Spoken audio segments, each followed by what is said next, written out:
بسم الله نحمده ونستعينه ونؤمن به ونتوكل عليه ونعوذ بالله من شرور أنفسنا ومن سيئات أعمالنا من يهده الله فلا مضل له ومن يضلل فلا هادي له نشهد أن لا إله إلا الله وحده لا شريك له ونشهد أن محمدا عبده ورسوله اللهم صل وسلم وبارك على رسولك وحبيبك سيدنا محمد وعلى آل وأصحاب سيدنا ومولانا محمد وعلى جميع الأنبياء والمرسلين والآل والصحابة أجمعين أما بعد أعوذ بالله من الشيطان الرجيم بسم الله الرحمن الرحيم يا أيها الذين آمنوا اتقوا الله وكونوا مع الصادقين صدق الله العلي العظيم صدق وبلغ رسوله النبي الكريم ونحن على ذلك من الشاهدين الشاكرين والحمد لله رب العالمين ذو العلم يحمل كل الطعن فيه ولا ذو الطعن منه يرى شيئا سوى الخير ومثمر الشجر يرمى بالحجارة لا يرمى سواه فيرمي عانع الثمر يا رب صل على من حل بالحرم طه الرسول الذي قد خص بالكرم വന്യരായ സാദാത്തുക്കളെ, പണ്ഡിതന്മാരെ, മാന്യ സഹോദരന്മാരെ, സുഹൃത്തുക്കളെ, അള്ളാഹുവിൻ്റെ മഹത്തായ അനുഗ്രഹം കൊണ്ട് നാം പരിശുദ്ധ റമളാനിൻ്റെ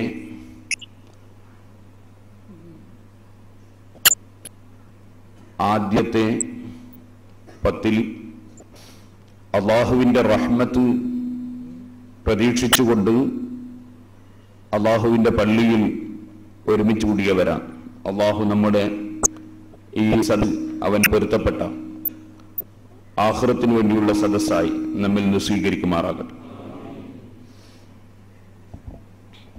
ഇപ്പോൾ ഇങ്ങനെ ഒരു പരിപാടി സ്പെഷ്യലായി സംഘടിപ്പിക്കാനുള്ള കാരണം നിങ്ങളോട് പറയേണ്ടതില്ല, നിങ്ങളൊക്കെ തടിച്ചുകൂടിയത് അതുകൊണ്ടാണ് എന്ന് എനിക്ക് അറിയാം.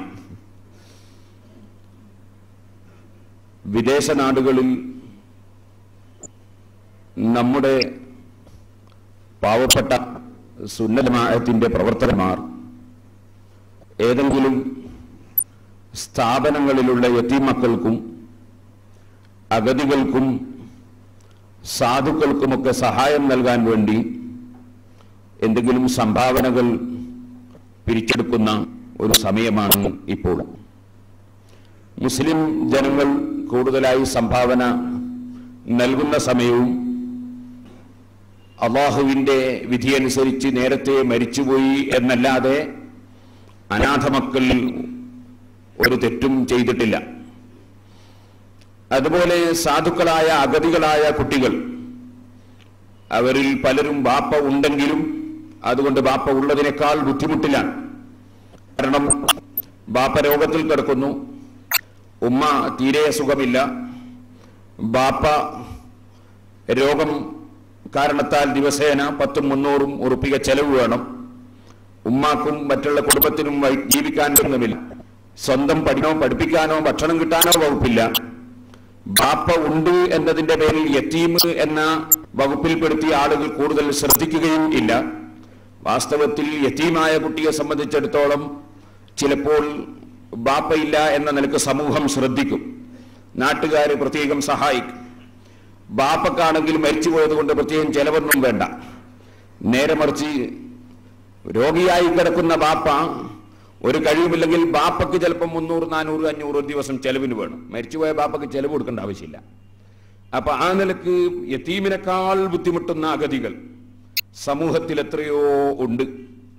അത്തരം അഗതികൾക്കും യതീമുകൾക്കുമൊക്കെ എന്തെങ്കിലും സഹായങ്ങൾ മുഅ്മിനീങ്ങളോട് അള്ളാഹു തന്ന ആരോഗ്യം കൊണ്ട് ഖുർആനും ഹദീസും പ്രസംഗിച്ച് അതിന് നിങ്ങൾക്ക് ആഖിറത്തിൽ ഫലം കിട്ടും, ദുനിയാവിൽ നിങ്ങൾക്ക് അള്ളാഹു ബർക്കത്ത് തരും, അള്ളാഹുവിന്റെ കാവല് കിട്ടും എന്നൊക്കെ നബി സല്ലല്ലാഹു അലൈഹി വസല്ലം തങ്ങൾ പഠിപ്പിച്ച ഹദീസുകളും ഖുർആനിലെ ആയത്തുകളും ഒക്കെ വിവരിച്ചു കൊടുത്ത് മുഅ്മിനീങ്ങളോട് ഒരു 5 പൈസ പോലും സ്വന്തമായി ഉദ്ദേശിക്കാതെ മുഅ്മിനീങ്ങളോട് പിരിവെടുത്തു കൊണ്ടുവന്ന് ആയിരക്കണക്കിന് യതീമുകളെയും അഗതികളെയും സ്വന്തം നാടും വീടും കുടുംബവും നോക്കാൻ സാധിക്കാതെ പോറ്റി വളർത്തുന്ന പണ്ഡിതന്മാരും നേതാക്കളും ഉണ്ട്.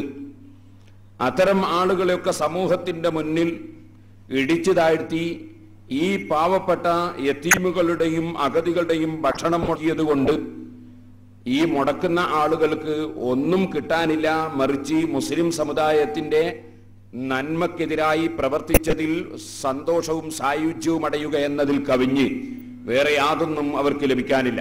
വാസ്തവത്തിൽ പരിശുദ്ധ ദീനിനെ കളവാക്കുന്നവൻ ആരാണ്? പരിശുദ്ധ ഖുർആൻ ചോദ്യം ചോദിച്ചു. അറഅയ്തല്ലദീ യുകദ്ദിബു ബിദ്ദീൻ ഫദാലികല്ലദീ യദ്ഉൽ യതീമ വലാ യഹുല്ലു അലാ ത്വആമിൽ മിസ്കീൻ. പരിശുദ്ധ ദീനിനെ കളവാക്കുന്നവൻ ആരാണ്? അവരെ കണ്ടില്ലേ? ആരാണ് അത്? യതീമിനെ ബുദ്ധിമുട്ടിക്കുന്നവനും സാധുക്കൾക്ക് ഭക്ഷണം കൊടുക്കുന്നതിന് പ്രചോദനം നൽകാത്തവനുമാണ് എന്ന് പരിശുദ്ധ ഖുർആൻ പറഞ്ഞു. അപ്പൊ ഇസ്ലാം ദീനിന്റെ ശത്രുക്കൾ, ഇസ്ലാം ദീനിന്റെ വിരോധികൾ, ദീനിൽ വിശ്വാസമില്ലാത്തവരുടെ ഏറ്റവും പ്രധാനപ്പെട്ട ഒരു ഡ്യൂട്ടിയായി അവരേറ്റെടുത്തത് അനാഥ മക്കളുടെ ഭക്ഷണം മുടക്കുക, സാധുക്കളുടെ ഭക്ഷണത്തിന് പ്രേരണ നൽകാതെ അതിന് നിരുത്സാഹപ്പെടുത്തുക എന്നതാണെന്ന് ഖുർആൻ വ്യക്തമായി നമ്മെ പഠിപ്പിച്ചിട്ടുണ്ട്. അതിന്റെ ലക്ഷണങ്ങളും ആ വിശ്വാസം ഇല്ലാത്തവരുടെ പ്രവർത്തനങ്ങളും ഇപ്പോൾ സമൂഹത്തിൽ വ്യക്തമായി നാം കണ്ടുകൊണ്ടിരിക്കുകയാണ്. അതുകൊണ്ട് തന്നെ ഇപ്പോൾ പരിശുദ്ധ റമളാനിനെ സംബന്ധിച്ച് സംസാരിക്കുന്നതിനിടയിൽ അത്തരം ചില വിഷയങ്ങളെ സംബന്ധിച്ച് സാന്ദർഭികമായും സംസാരിക്കേണ്ടി വന്നതുകൊണ്ട് ഒരു പ്രസംഗം എല്ലാ സ്ഥലത്തും പോയി പ്രസംഗിക്കാൻ കഴിയില്ല. ഒരു പ്രസംഗം നടത്തി ആ പ്രസംഗം ഓഡിയോ കാസറ്റിലും വീഡിയോ കാസറ്റിലും പിടിച്ച് നമുക്ക് പോകാൻ പറ്റാത്ത നാടുകളിലും കൂടി ആ പ്രസംഗം എത്തിച്ചു കൊടുക്കണം എന്ന ഉദ്ദേശത്തോടു കൂടിയാണ് ഈ പരിപാടി സംഘടിപ്പിച്ചത്. അതുകൊണ്ടാണ് ഇപ്പോൾ ഈ പരിപാടി ഇവിടെ പിടിച്ചെടുക്കുന്നത് എന്ന് സാന്ദർഭികമായി ഉണർത്തുകയാണ്. അതൊരു കൊശുവിന് വേണ്ടി എടുക്കുന്ന പണി അല്ല, മറിച്ച് അള്ളാഹുവിന്റെ അടുക്കൽ വെച്ച് അത് പ്രചരിപ്പിച്ചതിന്റെ പേരിൽ പ്രതിഫലം കിട്ടാനാണ് എന്ന് സാന്ദർഭികമായി ഉണർത്തുന്നു. നിങ്ങൾക്ക് ഈ സദസ്സിൽ ഇരിക്കാൻ കഴിയും. ഖത്തറിലെ പ്രവർത്തകർക്ക് ഇവിടെ ഇരിക്കാൻ വകുപ്പില്ല, ഇപ്പൊ ഇവിടെയില്ല. ബഹ്റൈനിലെ പ്രവർത്തകർക്ക് ഇവിടെ ഇരിക്കാൻ കഴിയില്ല. അതുപോലെ മറ്റ് രാജ്യങ്ങളിലെ ഒമാനിലും UAE-ലും അതുപോലെ കുവൈത്തിലും അങ്ങനെ തുടങ്ങി വിദേശ നാടുകൾ പലതുമുണ്ട്. അവിടെയുള്ളവർ, സൗദി അറേബ്യയുടെ നിരവധി ഭാഗങ്ങളുണ്ട്. അവിടെ ഒന്നുമുള്ളവർക്ക് ഈ പരിപാടി കഴിയിലേക്ക് വേണ്ടി ഇത് പിടിച്ചെടുക്കുന്നത് എന്നുകൂടി ഓർമ്മപ്പെടുത്തി ഞാൻ വിഷയത്തിലേക്ക് കടക്കുന്നു. നമ്മുടെ വിഷയം നോമ്പ്, സക്കാത്ത്, പലിശ, പണയം, 4 വിഷയങ്ങളാണ്. നോമ്പ് നിങ്ങൾ ധാരാളമായി കേട്ടുകൊണ്ടിരിക്കുന്ന ഒരു വിഷയമാണ് റമദാൻ. ആദ്യമായി പറയട്ടെ, നോമ്പ് അല്ലാഹു സുബ്ഹാനഹു വ തആല കഴിവുള്ള എല്ലാ മുക്കല്ലഫിനും, മുക്കല്ലഫ് എന്ന് പറഞ്ഞാൽ പ്രായപൂർത്തിയും ബുദ്ധിയും എത്തിയ ബുദ്ധിയുമുള്ള എല്ലാ മുസ്ലിമിനും നിർബന്ധമാക്കിയ ഒരു അമലാണ് നോമ്പ്. നോമ്പെടുക്കാനുള്ള ശാരീരികമായ ശേഷി ഉണ്ടായിരിക്കണം. കഴിവുള്ള എന്ന് പറഞ്ഞതിന് 2 അർത്ഥമുണ്ട്. ഒന്ന് ശാരീരികമായ ശേഷി, മറ്റൊന്ന് മതപരമായ കഴിവ്. മതപരമായ കഴിവ് എന്ന് പറഞ്ഞാൽ ആർത്തവരക്തമുള്ള സ്ത്രീകൾക്ക് എടുക്കാനുള്ള കഴിവ് മതപരമായി ഇല്ല, ശരീരത്തിന് കേടുണ്ടായിട്ടല്ല. അതുപോലെ പ്രസവരക്തമുള്ള സ്ത്രീകൾക്ക് നോമ്പെടുക്കാനുള്ള കഴിവ് ഇല്ല. അപ്പം അത്തരം ആളുകൾ അപ്പോൾ നോമ്പെടുക്കാൻ പാടില്ല. ഒരാൾ മാനസിക രോഗിയായി ഭ്രാന്തനായി പോയാൽ, അല്ലെങ്കിൽ പ്രായം തികഞ്ഞിട്ടില്ലെങ്കിൽ അവരുടെ നോമ്പ് അവർക്ക് ഖളാ വീട്ടൽ നിർബന്ധം ഇല്ല. അതേ സമയത്ത് പ്രസവരക്തവും അതുപോലെ ആർത്തവരക്തവുമുള്ള സ്ത്രീകൾ അവരുടെ നോമ്പ് ഖളാ വീട്ടുകയും വേണം. ഈ നോമ്പ് രോഗികളായ ആളുകൾക്ക് അത് പിന്നീട് രോഗം മാറിയതിന് ശേഷം നോൽക്കാൻ വേണ്ടിയുള്ള ഇളവുണ്ട്. നോമ്പെടുക്കുന്നത് കൊണ്ട് ഒന്നുകിൽ രോഗം സുഖപ്പെടാൻ വൈകിപ്പോകുമെന്നോ അല്ലെങ്കിൽ എന്തെങ്കിലും ഒരു വലിയ രോഗമായോ അല്ലെങ്കിൽ വലിയ കലയായോ മറ്റോ ഈ നോമ്പെടുക്കുന്നത് കൊണ്ട് സംഭവിക്കുമെന്നോ പ്രസിദ്ധരായ കഴിവുള്ള നീതിമാന്മാരായ ഡോക്ടർമാരുടെ നിർദ്ദേശമുണ്ടെങ്കിൽ അവർക്ക് നോമ്പ് മറ്റൊരു സമയത്തേക്ക് നീട്ടിവെക്കാവുന്ന റമദാൻ കഴിഞ്ഞ് എടുക്കാവുന്നതാണ് എന്നാണ് നിയമം. എന്നാൽ പ്രായാധിക്യം കൊണ്ടോ അല്ലെങ്കിൽ സുഖപ്പെടുമെന്ന് പ്രതീക്ഷയില്ലാത്ത രോഗം കൊണ്ടോ ഒരാൾ നോമ്പ് ഒഴിവാക്കുകയാണെങ്കിൽ അവർക്ക് പിന്നീട് എടുക്കാനുള്ള ചാൻസ് വരാൻ സാധ്യതയില്ലാത്തതുകൊണ്ട് അവർ ഒരു നോമ്പിന് ഒരു മുദ്ദ് വീതം അവർ അരിയോ ഗോതമ്പോ വിതരണം ചെയ്യണം സാധുക്കൾക്ക് എന്നതാണ് നിയമം. അങ്ങനെ വിതരണം ചെയ്യുന്ന ഒരു മുദ്ദ്, നമ്മളെ പഴയ കാലത്ത് 2 എന്ന് സാധാരണ പറയാറുണ്ട്, അരി ഒരു നോമ്പിന് കണക്കായി കൊടുക്കണം. അങ്ങനെ കൊടുക്കുന്നത് ഒരാൾക്ക് 1 എന്ന തോതിലോ അല്ലെങ്കിൽ ഒരു സാധുവിന് 2 അല്ലെങ്കിൽ 3 എന്ന തോതിലോ കൊടുക്കണം. അതായത് ഒരു 3 നോമ്പിന് ഒരാൾക്ക് തന്നെ കൊടുത്താൽ വിരോധമില്ല, അല്ലെങ്കിൽ 10 നോമ്പിന് ഒരാൾക്ക് കൊടുത്താൽ വിരോധമില്ല. നേരെ മറിച്ച് 3 നോമ്പിന്റെ മുദ്ദ് ഒരു 1.5 ഒരാൾക്കും 1.5 ഒരാൾക്കുമായി കൊടുത്താൽ 2 മാത്രമേ കണക്കിലെടുക്കുകയുള്ളൂ. അപ്പൊ ഒരു മുദ്ദ് ഒരാൾക്ക് അല്ലെങ്കിൽ 2 മുദ്ദ് ഒരാൾക്ക്, ആ രൂപത്തിൽ ഒരു നോമ്പിന്റെ മുദ്ദ് ഒരാൾക്ക് എന്ന വിധത്തിൽ പാവപ്പെട്ടവർക്ക് നോമ്പിന് പകരം മുദ്ദ് കൊടുക്കണം എന്നാണ് നിയമം. യാത്രക്കാരനായ വ്യക്തികൾക്ക് യാത്രയിൽ നോമ്പെടുക്കാൻ വലിയ പ്രയാസം ഇല്ലെങ്കിൽ നോമ്പെടുക്കുന്നതാണ് നല്ലത്. നോമ്പ് കൊണ്ട് പ്രയാസമുണ്ടെങ്കിൽ അവർക്ക് നോമ്പ് മറ്റൊരു സമയത്തേക്ക് മാറ്റി ഖളാ വീട്ടാവുന്നതാണ്. ഇതുപോലെ ദാഹം കഠിനമായ പേരിലോ മറ്റ് എന്തെങ്കിലും കാരണങ്ങളാലോ നോമ്പ് കൊണ്ട് ഒരാൾ മരിച്ചു പോകുമെന്നോ നശിച്ചു പോകുമെന്നോ കണ്ടാൽ അവർക്കും നോമ്പ് ഒഴിവാക്കാവുന്നതാണ്. അതില്ലാത്തൊരു സന്ദർഭത്തിൽ അത് നോൽക്കാവുന്നതും ആണ്. ഇതുപോലെ നോമ്പ് എടുക്കുന്നത് ഓരോ മനുഷ്യനും നിർബന്ധമായ ഒരു അമലാണ് നോമ്പ്.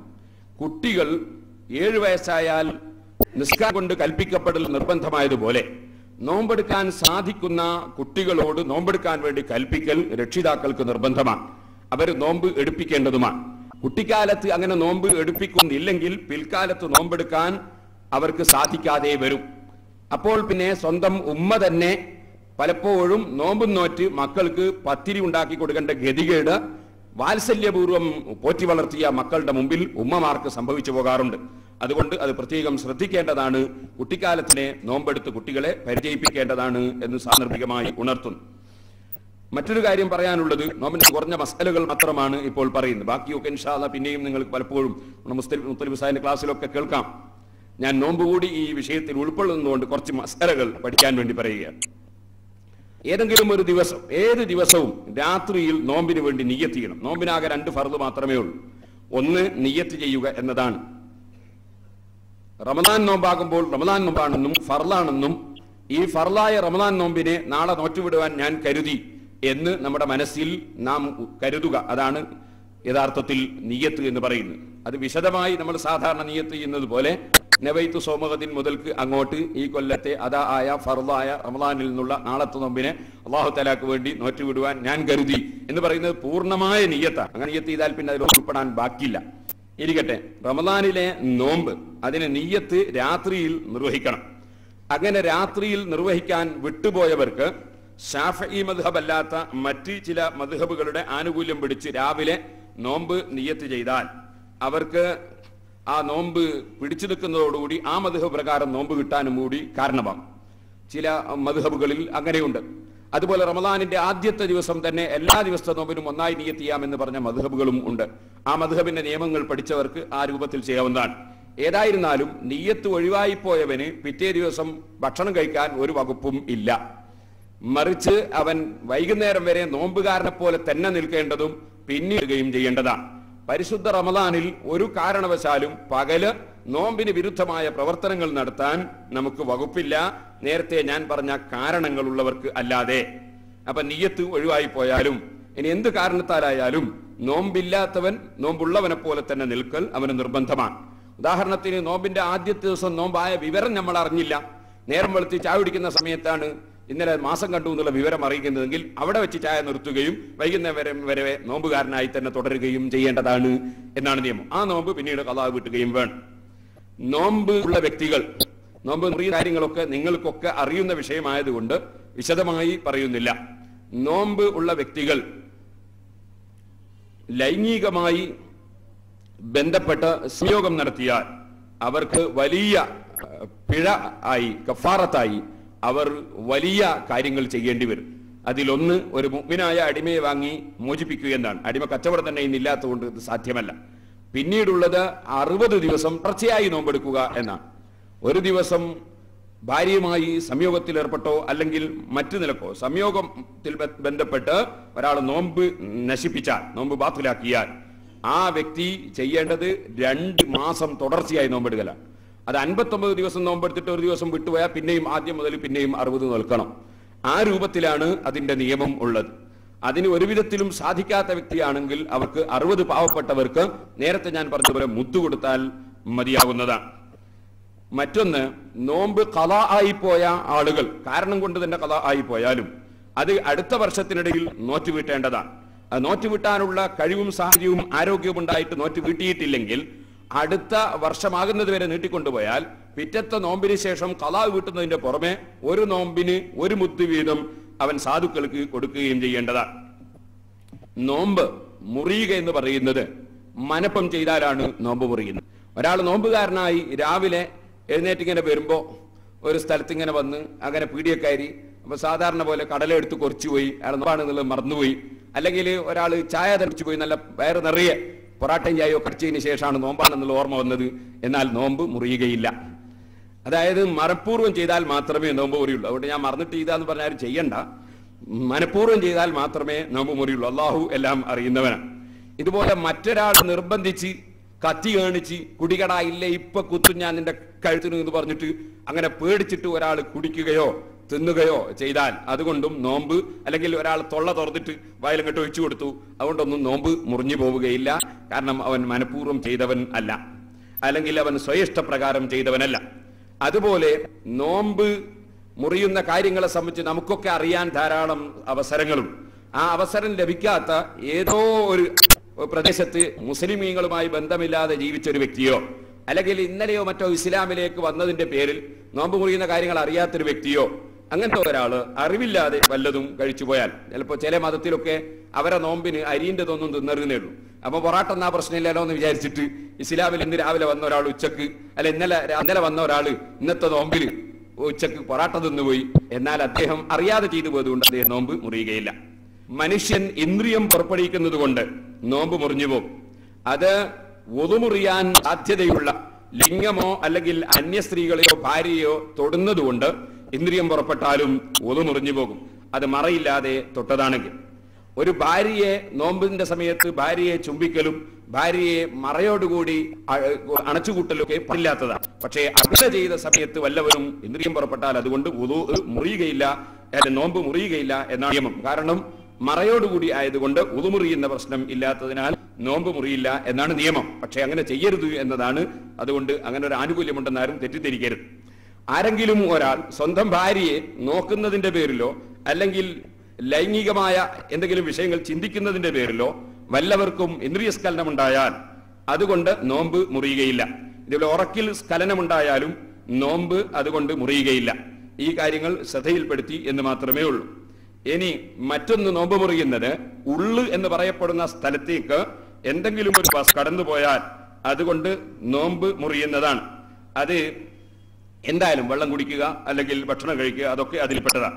കുളിക്കുന്ന സമയത്ത് ചെവിട്ട വെള്ളം കിടക്കുന്നത് പ്രത്യേകം ശ്രദ്ധിക്കേണ്ടതാണ്. അതേ സമയത്ത് ഫർളായ കുളി അല്ലെങ്കിൽ കൽപ്പിക്കപ്പെട്ട കുളിക്കുന്ന സമയത്താണ് നോമ്പ്. കുളിക്കുന്ന സമയത്ത് അറിയാതെ ചെവിട്ടിലൂടെ വെള്ളം കടന്നുപോയാൽ അതുകൊണ്ട് നോമ്പ് മുറിയുകയില്ല. നമ്മുടെ സാധാരണ കുളിക്കുന്ന സമയത്ത് ചെവിട്ടിലൂടെ വെള്ളം കടന്നാൽ അതുകൊണ്ട് നോമ്പ് മുറിഞ്ഞു പോകും. അതുകൊണ്ട് ശ്രദ്ധിക്കേണ്ടതാണ്. പക്ഷേ ഫർളായ കുളി തന്നെയാണെങ്കിലും മുങ്ങിക്കുളിക്കുന്ന സമയം മുങ്ങിക്കുളിക്കുകയാണെങ്കിൽ വെള്ളം കടന്നാൽ അതുകൊണ്ട് നോമ്പ് മുറിയും. കാരണം മുങ്ങിക്കുളി എന്നത് നോമ്പിന് ഒഴിവാക്കേണ്ടതാണ്. ചുരുക്കുന്നു, നോമ്പിന്റെ സമയത്ത് അത്താഴം കഴിക്കുന്നത് സുന്നത്താണ്. അത്താഴം കുറച്ച് പിന്തിക്കുന്നതാണ് നല്ലത്. നോമ്പ് തുറക്കുന്നത് അത് ബാങ്ക് കൊടുത്ത ഉടനെ അഥവാ സമയമായ ഉടനെ തന്നെ നാം നോമ്പ് തുറക്കുന്നതാണ് സുന്നത്ത്. അതുപോലെ കുളിക്കൽ ആവശ്യമുള്ള ആളുകൾ രാത്രി സുബഹിക്ക് മുമ്പ് തന്നെ കുളിക്കുന്നത് സുന്നത്താണ്. അതുപോലെ നോമ്പിന് മൊത്തത്തിൽ ശരീരം ആഗ്രഹിക്കുന്ന വിഷയങ്ങളിൽ നിന്ന് മാറി നിൽക്കൽ നല്ലതാണ്. നോമ്പിന് കോള് കൂട്ടി തിന്നതൊന്നും നല്ല കാര്യമല്ല. നോമ്പിന് കോളൊക്കെ കുറക്കലാണ് നല്ലത്. നമ്മളൊക്കെ ഏറ്റവും കൂടുതൽ കോള് തിന്നുന്ന സമയമാണ് നോമ്പ്. മറ്റൊന്ന്, നോമ്പിന് ധർമ്മം വർദ്ധിപ്പിക്കലും ഖുർആനോത്ത് വർദ്ധിപ്പിക്കലും ഇത്തിക്കാ വർദ്ധിപ്പിക്കലും ഒക്കെ പ്രത്യേകമായി സുന്നത്തുള്ള കാര്യങ്ങളാണ്. നോമ്പിന്റെ സമയത്തെക്കുറിച്ചാണ് ഇനി ഒരു കാര്യം പറയാനുള്ളത്. സുന്നികളും സുന്നികളല്ലാത്തവരും തമ്മിൽ ഈ വിധത്തിൽ തർക്കമുണ്ട്. സുന്നികളുടെ നോമ്പ് സുബിഹി ആയത് മുതൽക്ക് അസ്തമയം വരെയാണ്. ജമാഅത്ത് ഇസ്ലാമിയുടെയും മുജാഹിദിന്റെയും നോമ്പ് സൂര്യൻ ഉദിച്ചത് മുതൽക്കാണ്. ഇത് ഞാനൊരു ആരോപണം പറഞ്ഞാണെന്ന് ആരും തെറ്റിദ്ധരിക്കരുത്. നാം മുസ്ലിമീങ്ങളാണ്. മുസ്ലിമീങ്ങളുടെ കാര്യങ്ങൾക്കൊക്കെ തെളിവ് പരിശുദ്ധ ഖുർആനും നബി സല്ലല്ലാഹു അലൈഹി വസല്ലമ തങ്ങളുടെ ഹദീസുകളും ആണ്. മുജാഹിദിന്റെ അൽമനാർ, ഈ അൽമനാർ 1984 ജൂൺ മാസത്തേതാണ്. ഇതിന്റെ 21-ാമത്തെ പേജിൽ നോമ്പിനെ സംബന്ധിച്ച് പറയുന്നത് ഇങ്ങനെയാണ്. പല ആളുകളും തെറ്റിദ്ധരിച്ചതുപോലെ സുന്നികളും മുജാഹിദും ജമാഅത്ത് ഇസ്ലാമിയും തമ്മിലുള്ള തർക്കം ഒരു ശാഖാപരമായ തർക്കം അല്ല. ഇസ്ലാമിന്റെ എല്ലാ കാര്യവും നശിപ്പിക്കാൻ ആവശ്യമായ എല്ലാ ആശയങ്ങളും മുജാഹിദുകളും ജമാഅത്ത് ഇസ്ലാമിക്കാരും ഇവിടെ പ്രചരിപ്പിച്ചിട്ടുണ്ട്. പക്ഷെ മുജാഹിദ് ജമാഅത്ത് ഇസ്ലാമി എന്ന പേരിൽ നടക്കുന്ന ആളുകളൊക്കെ അത് പഠിച്ചവരല്ല, അറിയാതെ അതിൽ കുടുങ്ങിപ്പോയവരാണ്. അള്ളാഹു അവർക്ക് സന്മാർഗത്തിന്റെ വെളിച്ചം കാണിച്ചു കൊടുക്കുമാറാകട്ടെ. ഇത് അവർ നേതാക്കളാണ്. ആശയങ്ങളിലൊക്കെ സാധാരണയായി ക്രിസ്തു മതത്തിലൊക്കെ ഉള്ളതുപോലെ പാതിരിമാരും അച്ഛന്മാരും ഒക്കെ പൗരോഹിത്യത്തിന്റെ പേരിൽ മതം മാറ്റുന്നത് പോലെ അള്ളാഹുവിന്റെ ദീനിന്റെ നിയമങ്ങൾ മൗലവിമാരിരുന്ന് യോഗം ചേർന്ന് മാറ്റിമറിക്കലാണ് പതിവ്. ആ കൂട്ടത്തിലൊന്നാണ് നോമ്പിന്റെ വിഷയം. അൽമനാറ് എഴുതുന്നത് ശ്രദ്ധിക്കുക. സൂര്യോദയം മുതൽ അസ്തമനം വരെയുള്ള കാലയളവിൽ അള്ളാഹുവിന്റെ പ്രീതിയും പ്രതിഫലവും ആശിച്ചു ഭക്ഷണപാനീയങ്ങളും കാമപൂർത്തീകരണവും വർജിക്കുക, കുറ്റകൃത്യങ്ങളിൽ നിന്നെല്ലാം ഒഴിഞ്ഞു നിൽക്കുക, ശരീരത്തിന്റെ ആവശ്യങ്ങളും ഇച്ഛകളും നിയന്ത്രിച്ചു നിർത്തി അള്ളാഹുവിന്റെ കൽപ്പനകൾ സർവാത്മന അനുസരിക്കാൻ കഴിയുന്നതും പരിശീലനം നേടുക. ഇതാണ് സാങ്കേതികാർത്ഥത്തിൽ ഇസ്ലാമിലെ നോമ്പ്. ഇപ്പൊ തുടക്കം ഇവിടുന്ന സൂര്യോദയം മുതലാ. ഇപ്പൊ സൂര്യൻ ഇപ്പൊ ഉദിക്കുന്നത് എപ്പോഴാ? ഇപ്പൊ സൂര്യോദയം എത്ര? 6:17. അപ്പൊ 6:17 മുതൽക്കാണ് മുജാഹിദിന്റെ നോമ്പ് ആരംഭിക്കുന്നത്. മുസ്ലിമീങ്ങളുടെ നോമ്പ് ആരംഭിക്കുന്നത് സുബിഹി മുതൽക്കാണ്. സുബിഹി മുതൽക്കാണ് മുസ്ലിമീങ്ങളുടെ നോമ്പ്. പരിശുദ്ധ ഖുർആനിൽ അല്ലാഹു സുബ്ഹാനഹു വ തആല ഹത്താ യതബയ്യന ലക്കുമുൽ ഖൈത്തുൽ അബീദു മിനൽ ഖൈത്തുൽ അസ്വദി മിനൽ ഫജ്ർ, ഫജ്ർ സാദിഖ് വെളിവാകുന്നത് മുതലാണ് നോമ്പ് എന്നത് പരിശുദ്ധ ഖുർആൻ വ്യക്തമായി പറഞ്ഞ ഒരു വിഷയമാണ്. അതിന് വിരുദ്ധമായി സൂര്യൻ ഉദിക്കുന്നത് മുതലാണെന്നാണ് അൽമനാറിൽ മുജാഹിദ് പറയുന്നത്. ഇത് വളരെ വിശദമായി തന്നെ മറ്റൊരു മൗലവി, അതായത് അബ്ദുസ്സലാം സുല്ലമി എന്നൊരു മൗലവിയുണ്ട്. അയാള് എല്ലാ വിഷയത്തിലും മതത്തിൽ പുതിയ ഉണ്ടാക്കുന്ന ഒരു മനുഷ്യനാണ്. അയാളും ഈ കാര്യം വളരെ വ്യക്തമായി സൂര്യൻ ഫജ്റുസ്സാദിഖ് മുതൽക്ക് സുബിഹി ആയത് മുതൽക്ക് നോമ്പ് എടുക്കേണ്ടതില്ല, അതിന് ശേഷം ഭക്ഷണം കഴിക്കാമെന്ന് അദ്ദേഹത്തിന്റെ ഇളവുകൾ ഇസ്ലാമിക വിധികളിൽ എന്ന പുസ്തകത്തിൽ വ്യക്തമായും രേഖപ്പെടുത്തിയിട്ടുണ്ട്. ഇനി ജമാഅത്ത് ഇസ്ലാമിയും ഇതേ ആശയക്കാർ തന്നെയാണ്. അതായത് സുബിഹി ബാങ്ക് കൊടുത്താലും ഭക്ഷണം കഴിക്കാമെന്നാണ് പ്രബോധനം പറയുന്നത്. പ്രബോധനം 1977 സെപ്റ്റംബർ. മുസ്ലിമീങ്ങളിൽ പലരും ഈ മുജാഹിദ് ജമാഅത്ത് ഇസ്ലാമി എന്ന് പറയുന്ന പ്രസ്ഥാനക്കാര് അവരെ തുടർന്ന് നമ്മൾ നിസ്കരിക്കാൻ പോകരുത്, അല്ലെങ്കിൽ അവരുമായി നമ്മൾ മതരംഗത്ത് അവരുടെ കൂടെ ചേരരുത് എന്നൊക്കെ പണ്ഡിതന്മാര് പറയുമ്പോൾ അതൊക്കെ ഈ കാന്തപുരത്തിന്റെ ആൾക്കാർ തീവ്രത പറയാണ് എന്ന് പറയുന്ന ചില ആളുകളുണ്ട്. അവർ ഇത് പഠിക്കാത്തതുകൊണ്ടാണ്. അല്ലാഹു അവർക്ക് പഠിക്കാനുള്ള ഭാഗ്യം നൽകുമാറാകട്ടെ. ഇതിൽ കാണാം, അത്താഴം കഴിച്ചുകൊണ്ടിരിക്കെ സുബിഹി ബാങ്ക് കേട്ടാൽ 1977 സെപ്റ്റംബറിലെ പ്രബോധനമാണ് വായിക്കുന്നത്. ചോദ്യം: നോമ്പ് സമയത്ത് ഭക്ഷണം കഴിച്ചുകൊണ്ടിരിക്കെ സുബിഹി ബാങ്ക് കേട്ടാലും അത്യാവശ്യം വല്ലതും കഴിക്കാമെന്ന അഭിപ്രായം ശരിയാണോ? ഉത്തരം: നിങ്ങളിൽ ഒരാൾ പാത്രം കയ്യിൽ പിടിച്ചുകൊണ്ടിരിക്കെ ബാങ്ക് കേട്ടാൽ അതിൽ നിന്നു തന്റെ ആവശ്യം നിർവഹിക്കാതെ പാത്രം വെക്കേണ്ടതില്ല എന്ന അർത്ഥത്തിൽ ഒരു നബിവചനം അബൂദാവൂദ് ഉദ്ധരിച്ചിട്ടുണ്ട്. ഞാൻ നബിവചനത്തിൽ പറയണ്ട എന്താ ഉള്ളത്? ഹദീസിലുള്ള മറുപടി എന്താ പറഞ്ഞത്? ഹദീസ് ഉദ്ധരിച്ച മറുപടി എന്താ? മറുപടി: നിങ്ങളിൽ ഒരാൾ പാത്രം കയ്യിൽ പിടിച്ചുകൊണ്ടിരിക്കെ ബാങ്ക് കേട്ടാൽ അതിൽ നിന്നു തന്റെ ആവശ്യം നിർവഹിക്കാതെ പാത്രം വെക്കേണ്ടതില്ല എന്ന അർത്ഥത്തിൽ ഒരു നബിവചനം അബൂദാവൂദ് ഉദ്ധരിച്ചിട്ടുണ്ട്. ഈ ഹദീസിന്റെ ഉദ്ദേശം എന്താണെന്ന് ഇൻഷാ അല്ലാഹ് ഞാൻ ബുഖാരിയിലുള്ള ഹദീസ് ഉദ്ധരിച്ച് ഞാൻ നിങ്ങൾക്ക് പിന്നീട് വിശദീകരിച്ചത്. എന്നാൽ ഇതിനെ സംബന്ധിച്ച് ഇവർ പറയാം, ഇതിന്റെ അർത്ഥം എന്താണെന്ന് ഭിന്നാഭിപ്രായമുണ്ട്. ഇതിന്റെ അർത്ഥം എന്താണെന്നുള്ളത് നമ്മൾ മുസ്ലിമീങ്ങൾ പറയുന്ന ഒരു അർത്ഥമുണ്ട്, ജമാഅത്ത് ഇസ്ലാമി മുജാഹിദ് പറയുന്ന അർത്ഥം വേറെയുണ്ട്. തമ്മിൽ വ്യത്യാസം പറയാം. നബി സല്ലല്ലാഹു അലൈഹി വസല്ലമയുടെ കാലത്ത് സുബിഹിക്ക് 2 ബാങ്ക് ഉണ്ടായിരുന്നു. ഒന്നാമത്തേതു സമയമാകുന്നതിന്റെ അല്പം മുമ്പായിരുന്നു. ഈ ബാങ്കാണ് ഇവിടെ ഉദ്ദേശം എന്നാണ് ചിലരുടെ അഭിപ്രായം. പക്ഷേ ഇത് ശരിയല്ല. അപ്പൊ നബി സല്ലല്ലാഹു അലൈഹി വസല്ലം തങ്ങളുടെ കാലത്ത് 2 ബാങ്ക് ഉണ്ടായിരുന്നു. ഒന്ന് സുബ്ഹിക്ക് മുമ്പാണ്. ആ ബാങ്കാണ് ഇതുകൊണ്ട് ഉദ്ദേശിച്ചതെന്നാണ് ചിലരുടെ അഭിപ്രായം. നമ്മളെല്ലാവരും അഭിപ്രായം അങ്ങനെയാണ്, മുസ്ലിമീങ്ങളൊക്കെ അഭിപ്രായം അങ്ങനെയാണ്. 4 മദ്ഹബിന്റെ ഇമാമിങ്ങളൊക്കെ പറയുന്നത് അങ്ങനെയാണ്. അത് ശരിയല്ല എന്നാണ് പ്രബോധനം പറയും. അപ്പൊ ഇത് ശരിയല്ല എന്ന് പറഞ്ഞിട്ട് പിന്നെ അവസാനം പറയുന്നത് എന്താന്ന് ചോദിച്ചാൽ, അത് ഭക്ഷണം കഴിക്കാൻ വേണ്ടി പഠിച്ചോണ്ട് ഒരു ഇളവ് കൊടുത്തതാണ് എന്നാ. അപ്പൊ ഒരു നല്ല പാത്രം മുന്നിൽ വെച്ച് ഇങ്ങനെ കഴിക്കുമ്പോൾ നിറയെ ഉണ്ടെങ്കിൽ ഏകദേശം ഏതായാലും സൂര്യൻ ഉദിക്കുന്നവരെയും ചിലപ്പോൾ 8 മണി വരെയും വേണമെങ്കിൽ ആവശ്യം തീരുന്നവരെ തിന്നാന്നുള്ളതാണ് ജമാഅത്ത് ഇസ്ലാമിയുടെ കണ്ടുപിടുത്തം. എന്നാൽ ഈ ശരിയല്ല എന്ന് പറഞ്ഞത് ആരഭിപ്രായമാണ് എന്നുകൂടി നിങ്ങൾ മനസ്സിലാക്കണം. ഇനി ഒന്നുകൂടി ഞാൻ പറയുന്നു, ഇൻഷാ അല്ലാഹ് ഞാൻ ഒന്നുകൂടി വിശദീകരിക്കാം. ഇത് തന്നെ ശബാബ് വാരികയിലും പറയുന്നു. ശബാബ് 98 ജനുവരി 9 മുജാഹിദിന്റെ ശബാബ്, അതിൽ പറയുന്നത് ഇങ്ങനെയാണ്: എന്നാൽ അത്താഴം കഴിച്ചുകൊണ്ടിരിക്കുമ്പോൾ ബാങ്ക് വിളിച്ചാൽ ഖുറാഫികൾ പറയുന്നത് പോലെ, ഖുറാഫികൾ എന്ന് പറഞ്ഞാൽ നമ്മളെ കൊണ്ടാണ്, ഖുറാഫികൾ പറയുന്നത് പോലെ വായിലുള്ളത് തുപ്പിക്കളയുകയോ ചാടി എഴുന്നേൽക്കുകയോ ചെയ്യേണ്ടതില്ല. നബി സല്ലല്ലാഹു അലൈഹി വസല്ലം അരുളി, ഒരാൾ പാത്രയിൽ പിടിച്ചുകൊണ്ടിരിക്കുന്ന സന്ദർഭത്തിൽ ബാങ്ക് വിളിക്കപ്പെട്ടാൽ തന്റെ ആവശ്യം നിറവേറ്റുന്നത് വരെ അത് അവർ താഴെ വെക്കേണ്ടതില്ല. അബൂദാവൂദ്. 2 കക്ഷികൾക്കും തെളിവ് ഈ അബൂദാവൂദ് ഉദ്ധരിച്ച ഹദീസാണ്.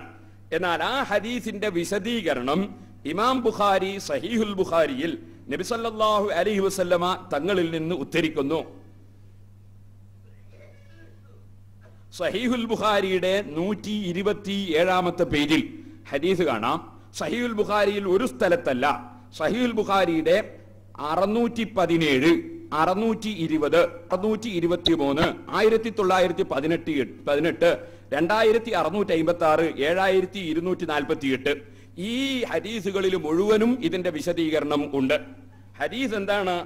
നബി സല്ലല്ലാഹു അലൈഹി വസല്ലമ തങ്ങൾ പറയുന്നു, ഇന്ന ബിലാലൻ യുനാദി ബിലൈലിൻ, ഇന്ന ബിലാലൻ യുഅദ്ദിനു ബിലൈലിൻ എന്ന് വേറൊരു റിപ്പോർട്ടിലുണ്ട്.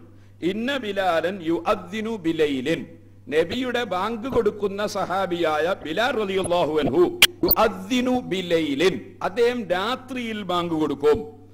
രാത്രിയിലാണ് ബാങ്ക് കൊടുക്കുന്നത്, സുബ്ഹി ആയിട്ടല്ല. ഫകുലു വസ്റബു, അപ്പോൾ നിങ്ങൾ തിന്നുകയും കുടിക്കുകയും ചെയ്തോളൂ. ഹത്താ യുനാദി ഇബ്നു ഉമ്മി മക്തൂം, ഇബ്നു ഉമ്മി മക്തൂം എന്ന ബാങ്ക് കൊടുക്കുന്ന ആള് ബാങ്ക് കൊടുക്കുന്നത് വരെ നിങ്ങൾ തിന്നുകയും കുടിക്കുകയും ചെയ്തോളൂ. ഖാല, ഹദീസ് റിപ്പോർട്ട് ചെയ്യുന്ന അബ്ദുല്ലാഹി ഇബ്നു ഉമർ റളിയല്ലാഹു അൻഹു പറയാൻ, വകാന റജുലൻ അമ്മ, ഈ ഇബ്നു ഉമ്മി മക്തൂം എന്ന് പറയുന്ന ആള് കണ്ണിന് കാഴ്ചയില്ലാത്ത ഒരു വ്യക്തിയായിരുന്നു. ലാ യുനാദി, അദ്ദേഹം ബാങ്ക് വിളിക്കാറില്ല. ഹത്താ യുഖാല ലഹു അസ്ബഹത അസ്ബഹത, സുബ്ഹിയായി എന്ന് അദ്ദേഹത്തോട് പറയപ്പെട്ടാൽ മാത്രമേ അദ്ദേഹം ബാങ്ക് കൊടുക്കാറുള്ളൂ. അപ്പൊ സുബ്ഹി ആയിട്ട് ബാങ്ക് കൊടുക്കുന്ന ബാങ്കിനെ കുറിച്ച് റസൂലുള്ളാഹി സ്വല്ലല്ലാഹു അലൈഹി വസല്ലം തങ്ങൾ പറയുന്നത്, അദ്ദേഹം ബാങ്ക് കൊടുക്കുന്നത് വരെ നിങ്ങൾ തിന്നോളൂ. ഇബ്നു ഉമ്മി മക്തൂമിന്റെ രാത്രിയിലാണ്, അതുകൊണ്ട് നിങ്ങൾ തീറ്റി നിർത്തേണ്ടതില്ല, അത്താഴം നിർത്തേണ്ടതില്ല എന്നാണ് നബി സല്ലല്ലാഹു അലൈഹി വസല്ലം തങ്ങൾ പറയുന്നത്. അപ്പൊ റസൂലുള്ളാഹി സ്വല്ലല്ലാഹു അലൈഹി വസല്ലം തങ്ങളുടെ കാലത്ത് 2 ബാങ്ക് ഉണ്ടായിരുന്നു എന്നും അതിലൊന്ന് രാത്രിയായിരുന്നുവെന്നും രാത്രിയത്തെ ബാങ്ക് കേട്ടാൽ നിങ്ങൾ ഭക്ഷണം നിർത്തേണ്ടതില്ലെന്നും അതേസമയം സുബ്ഹി ആയിട്ട് കൊടുക്കുന്ന ബാങ്ക് കേട്ടാൽ നിർത്തണമെന്നും നബി സല്ലല്ലാഹു അലൈഹി വസല്ലം തങ്ങൾ പറഞ്ഞ ഹദീസ് സഹീഹുൽ ബുഖാരിയിൽ 1, 2, 3, 4, 5, 6 സ്ഥലങ്ങളിൽ റിപ്പോർട്ട് ചെയ്യപ്പെട്ടിട്ടുണ്ട്. ഈ 6 ഹദീസുകളും ഒരു ഭാഗത്ത് തള്ളി മാറ്റിയിട്ടാണ് അബൂദാവൂദിൽ നിന്നൊരു ഹദീസ് അതിന്റെ വിശദീകരണം റസൂലുള്ള പറഞ്ഞത് ശരിയല്ല എന്ന് പറഞ്ഞുകൊണ്ട് പ്രബോധനവും അതുപോലെ ശബാബും ഉദ്ധരിച്ചിട്ടുള്ളത്. ഇവിടെയാണ് മാന്യ മുസ്ലിം സഹോദരന്മാർ, മുസ്ലിം സമുദായത്തെ ഈ മൗലവി കക്ഷികൾ എത്ര പഴപ്പിക്കുന്നുണ്ട് എന്ന് മനസ്സിലാക്കേണ്ടത്. അള്ളാഹുവിന്റെ റസൂല് വിശദീകരിക്കുന്നു, ഇതിന് ബാങ്കുണ്ട്. ആ ബാങ്കിൽ ഒന്ന് രാത്രിയാണ്, മറ്റത് സുബ്ഹി ആയിട്ടാണ്. സുബ്ഹി ആയതിനു ശേഷമുള്ള ബാങ്ക് വിളിച്ചാൽ നിങ്ങൾ ഒന്നും കഴിക്കരുത് എന്ന് റസൂലുള്ളാഹി സ്വല്ലല്ലാഹു അലൈഹി വസല്ലം വിശദീകരിച്ചത് ബുഖാരിയിൽ എത്രയോ സ്ഥലങ്ങളിൽ ഉണ്ടായിട്ട് അത് ശരിയല്ല എന്നാണ് പ്രബോധനം പറയും. അപ്പൊ റസൂലുള്ള പറഞ്ഞത് ശരിയല്ല, മൗലവിമാര് പറഞ്ഞത് ശരിയാണ്. ഈ വിശ്വാസത്തിൽ ഒരു മുസ്ലിം എങ്ങനെ അംഗീകരിക്കാൻ സാധിക്കുമെന്ന് ഞാൻ ചോദിക്കുന്നു. ഇത് ഞാൻ ഇപ്പോൾ ആദ്യമായി പറയുന്നതൊന്നുമല്ല. ഞാനൊരു 100 കണക്കിന് സ്റ്റേജുകളിൽ ഉദ്ധരിച്ചിട്ട് ഇന്ന് വരെ ഈ ഹദീസ് ഉദ്ധരിച്ചൊരു ചർച്ചക്ക് ഇന്ന് വരെ ഒരു മുജാഹിദും ഒരു മൗലവിയും ഒരു ജമാഅത്തുകാരനും തുനിഞ്ഞിട്ടില്ല എന്ന വേദനയും കൂടി ഞാൻ ഈ സന്ദർഭത്തിൽ ഉണർത്തുകയാണ്. ബുഖാരി ഓതാത്ത, അബൂദാവൂദ് ഓതാത്ത, ഖുർആൻ പഠിക്കാത്ത സാധാരണക്കാരെ പ്രബോധനവും മാധ്യമവും മറ്റ് പത്രങ്ങളും അൽമനാറും ശബാബും വെച്ച് മറ്റ് സാധാരണക്കാരെ തെറ്റിദ്ധരിപ്പിച്ച് ഇസ്ലാമിൽ നിന്ന് അകറ്റാനുള്ള ഗൂഢശ്രമങ്ങളാണ് മൗലവിമാർ ചെയ്തുകൊണ്ടിരിക്കുന്നത് എന്നതിനെ സംബന്ധിച്ച് മുസ്ലിം സമുദായത്തിന് വ്യക്തമായ ബോധമുണ്ടാകണമെന്ന് അള്ളാഹുവിന്റെ വജ്ഹ് കരുതി ഞാൻ ഈ സമയത്ത് ഉണർത്തുകയാണ്. ഇനി ഞാൻ സക്കാത്തിന്റെ വിഷയത്തിലേക്ക് കടക്കുന്നു. സക്കാത്ത്, പരിശുദ്ധ റമളാനിൽ പലരും സക്കാത്ത് കൊടുക്കാറുണ്ട്. വാസ്തവത്തിൽ സക്കാത്തിന് റമളാൻ ഒരു പ്രത്യേക മാസമല്ല. സക്കാത്തിന് അവനവന്റെ സ്വത്തുക്കൾക്ക് ഒരു വർഷം തികയുമ്പോഴാണ് സക്കാത്ത് നൽകേണ്ടി വരിക. പക്ഷേ പലരും അത് പരിശുദ്ധ റമളാനിൽ കൊടുക്കാനും മറ്റുമുള്ള സൗകര്യത്തിന് അങ്ങോട്ട് നീക്കാറുണ്ടെന്നാണ് എനിക്ക് തോന്നുന്നത്. ഏതായിരുന്നാലും സക്കാത്ത് നിർബന്ധമായാൽ ഉടനെ കൊടുക്കുകയാണ് വേണ്ടത്. ഇനി ആളെ കിട്ടാനും കൊടുക്കാനും ഒക്കെയുള്ള സൗകര്യത്തിന് ഒരാൾ റമളാനിൽ കൊടുക്കുകയാണെങ്കിൽ നാം അതിൽ ആക്ഷേപം പറയുന്നില്ല. അതേസമയത്ത് സക്കാത്തിന്റെ നിബന്ധന, അതിന്റെ കൽപ്പന നിർബന്ധമായ ഉടനെ സാധുക്കളുടെ അവകാശം കൊടുത്തു വീട്ടണം എന്നാണ്. സാധുക്കളുടെ അവകാശമാണ് സക്കാത്ത്, അല്ലാതെ പണക്കാരന്റെ ഔദാര്യം അല്ല. പണക്കാരന്റെ ഔദാര്യം അല്ല. എനിക്കിവിടെ ഒരു പീടികയുടെ വാടക കിട്ടാനുണ്ടെങ്കിൽ അത് ഞാൻ പോയി ചോദിച്ചാൽ അതെന്റെ അവകാശമാണ് ചോദിക്കുന്നത്, അല്ലാതെ അവന്റെ ഔദാര്യം ചോദിക്കുന്നതല്ല. ഇതുപോലെ സാധുക്കൾ പണക്കാരോട് സക്കാത്ത് ചോദിക്കുന്നുവെങ്കിൽ ചോദിക്കുന്നത് അവകാശമാണ്, അവരുടെ ഔദാര്യം അല്ല. അതുകൊണ്ട് തന്നെ അതിനെ ഒരു യാചനയുടെ ഇനത്തിൽപ്പെടുത്തി നിന്ദിക്കാൻ വേണ്ടി ശ്രമിക്കുന്നത് ശരിയും അല്ല. ഇരിക്കട്ടെ, ആ ഭാഗം ഇരിക്കട്ടെ. ഖുർആൻ ഹഖ്ഖുൻ ലിസ്സാഇലി വൽ മഹ്റൂം എന്നാ പറഞ്ഞു. അത് ചോദിക്കുന്നവർക്കും ചോദിക്കാതെ മാറി നിൽക്കുന്നവർക്കും പാവപ്പെട്ട ആളുകൾക്ക് അവകാശമുണ്ട് മുതലാളിമാരുടെ സ്വത്തുക്കളിൽ എന്നാണ് ഖുർആൻ പറഞ്ഞത്. അത് അള്ളാഹ് വെച്ചു കൊടുത്ത അവകാശമാണ്, അള്ളാഹുവിൻ്റെതാണ് എല്ലാം. അപ്പൊ അവൻ വെക്കുന്ന അവകാശം അവകാശമായി തന്നെ നിലനിൽക്കും. ഇതുകൊണ്ടാണ് സക്കാത്ത് കൊടുക്കാതെ കെട്ടിപ്പൂട്ടി വെച്ച ബിസിനസ്സുകാരും മുതലാളിമാരും ഒക്കെ മരിച്ചുപോയാൽ അവരുടെ സ്വത്ത് അവകാശികളാണെന്ന് പറയുന്ന മക്കൾക്കും അതുപോലെ ബന്ധപ്പെട്ടവർക്കും വിഹിതിച്ചെടുക്കണമെങ്കിൽ സക്കാത്തിന്റെ വിഹിതം കൊടുക്കാനുള്ളത് സാധുക്കളുടേത് കൊടുത്ത് മാറ്റിവെച്ചിട്ടല്ലാതെ സ്വത്ത് ഭാഗിച്ചെടുക്കാൻ പാടില്ലാത്തതാണ്. വളരെ ധാരണ കൊടുക്കാതിരുന്നാൽ ലാഭമാണെന്ന, ലാഭമല്ല നഷ്ടമാണ്. അത് പ്രത്യേകം ശ്രദ്ധിക്കേണ്ടതാണ്. ബിസിനസിന്റെ സക്കാത്ത് 2.5% സക്കാത്ത്, പണം സൂക്ഷിച്ചവരുടെ സക്കാത്ത് 2.5% സക്കാത്ത്. ആ സക്കാത്ത് കൊടുക്കാതെ വല്ലവനും നിർത്തിവെച്ചാൽ അവന്റെ സ്വത്തിൽ 2.5% സാധുക്കൾ കൊല്ലം തികയുമ്പോൾ കൂറുകാരാവും. ഈ 2.5 നമ്മൾ മാറ്റിവെച്ച് ഒഴിവാക്കിയിട്ടില്ലെങ്കിൽ 2.5% പാവപ്പെട്ടവർ കൂറുകാരാവും. അപ്പൊ നമ്മൾ ബിസിനസിന്റെ 2.5% ഷെയറുകാരാണ്, പാർട്ട്ണർമാരാണ് നാട്ടിലെ സാധുക്കൾ എന്ന് നമ്മൾ മനസ്സിലാക്കണം. അപ്പൊ എന്റെ സ്വത്ത് എന്ന് പറഞ്ഞ് നടക്കേണ്ട, 2.5% പാവപ്പെട്ടവന്റെതാണ്, അല്ലെങ്കിൽ അത് കൊടുത്തു കൊള്ളണം. ബിസിനസ്സുകാർ നന്നായി ശ്രദ്ധിക്കണം.